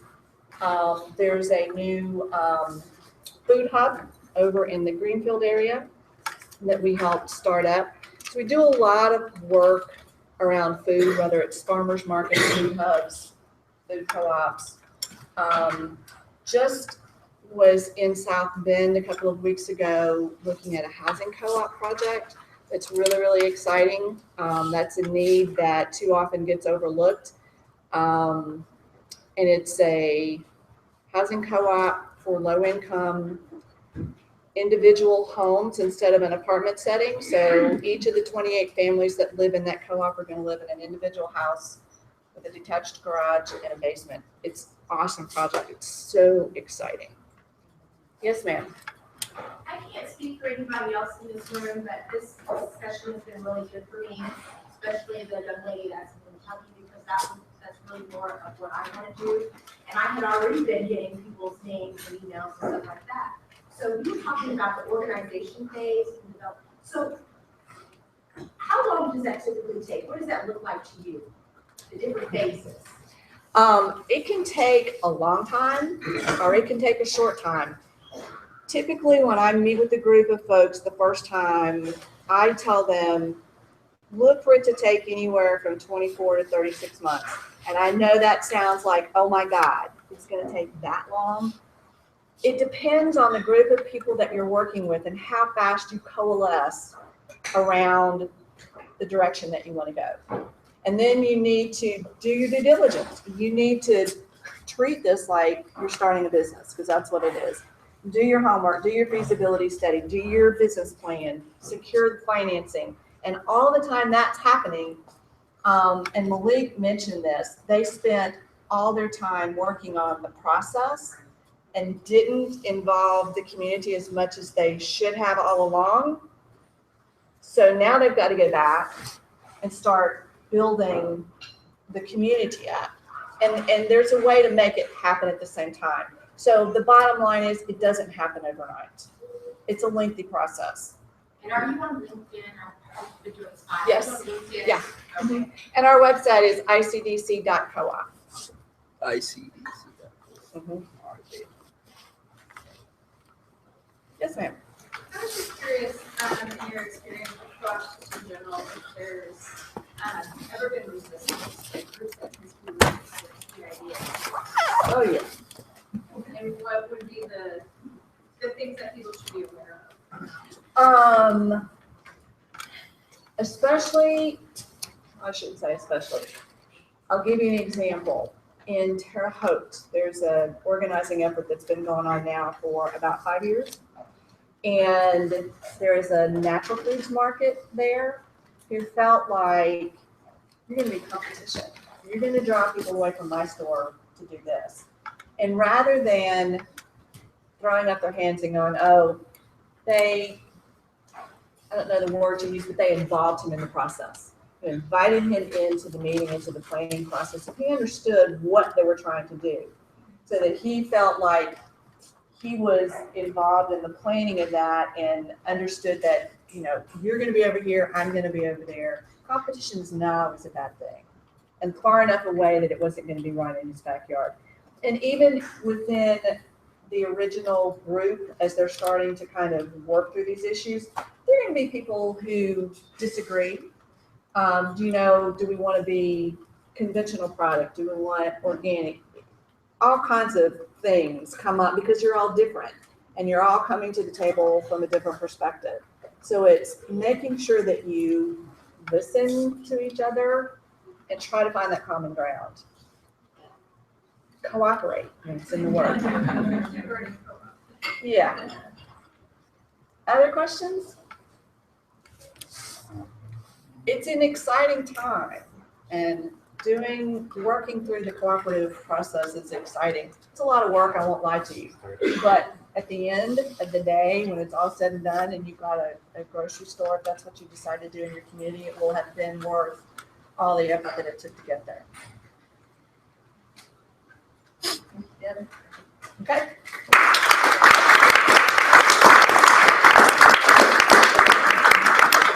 Thank you all for sticking it out. I know that's a lot of information, but hopefully that was useful to you all. I encourage you to stick around and network with each other. There are a lot of really great people in the room right now that are working on building these cooperative solutions. So I encourage you all to stick around and network. Like this. We're sharing the mailing list. Some of you guys have seen it before. Didn't put your email name on the list. And if you want to have contact with us or with any free council, please make sure you put your information on the list. And special thanks to KI for hosting space and the food, and then KI New Media for doing all the technical maintenance stuff. Dessert brought to you by Twitter expert Charlotte Sweet Treats. If you need something just like this, that. Back in the back. Wait a minute. Yeah. And I think Alvin wanted to talk a little bit about KI New Media and how you can stay involved with them that way. Okay, so again, this event, technology, etc., was brought to you by KI New Media. KI New Media is one of the empowerment enterprises here at Pepper Institute. We do websites, graphic design, video work, live streaming, and technology in general. So it's a group of young adults about my age, in their 20s or so, who have trained to do technology work, web design, graphic design, as well as younger interns like Oscillate and Rasul, who are learning to do those same things. So build websites, video work, etc. So I'm going to pass around, and Oscillate is going to pass around these cards. So these are cards with our contact information. So again, if you need a website, graphic design, we'd be happy to help you out. And it also help our work here and work with you. So if you don't need the card, please pass it to someone. As you listen and hear people needing ways to promote themselves using technology. So thanks again for coming out today. Thank you.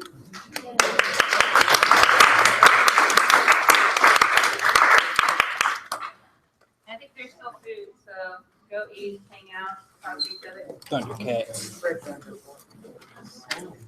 Hey, what's your name? I'm Mike. Mike? Yeah. I'm Mimi. Mimi? Nice to meet you. Nice to meet you. I saw you. Thank you. You actually don't. Can you get it? I already. I saw you take a screenshot of the floor plan of the grocery store.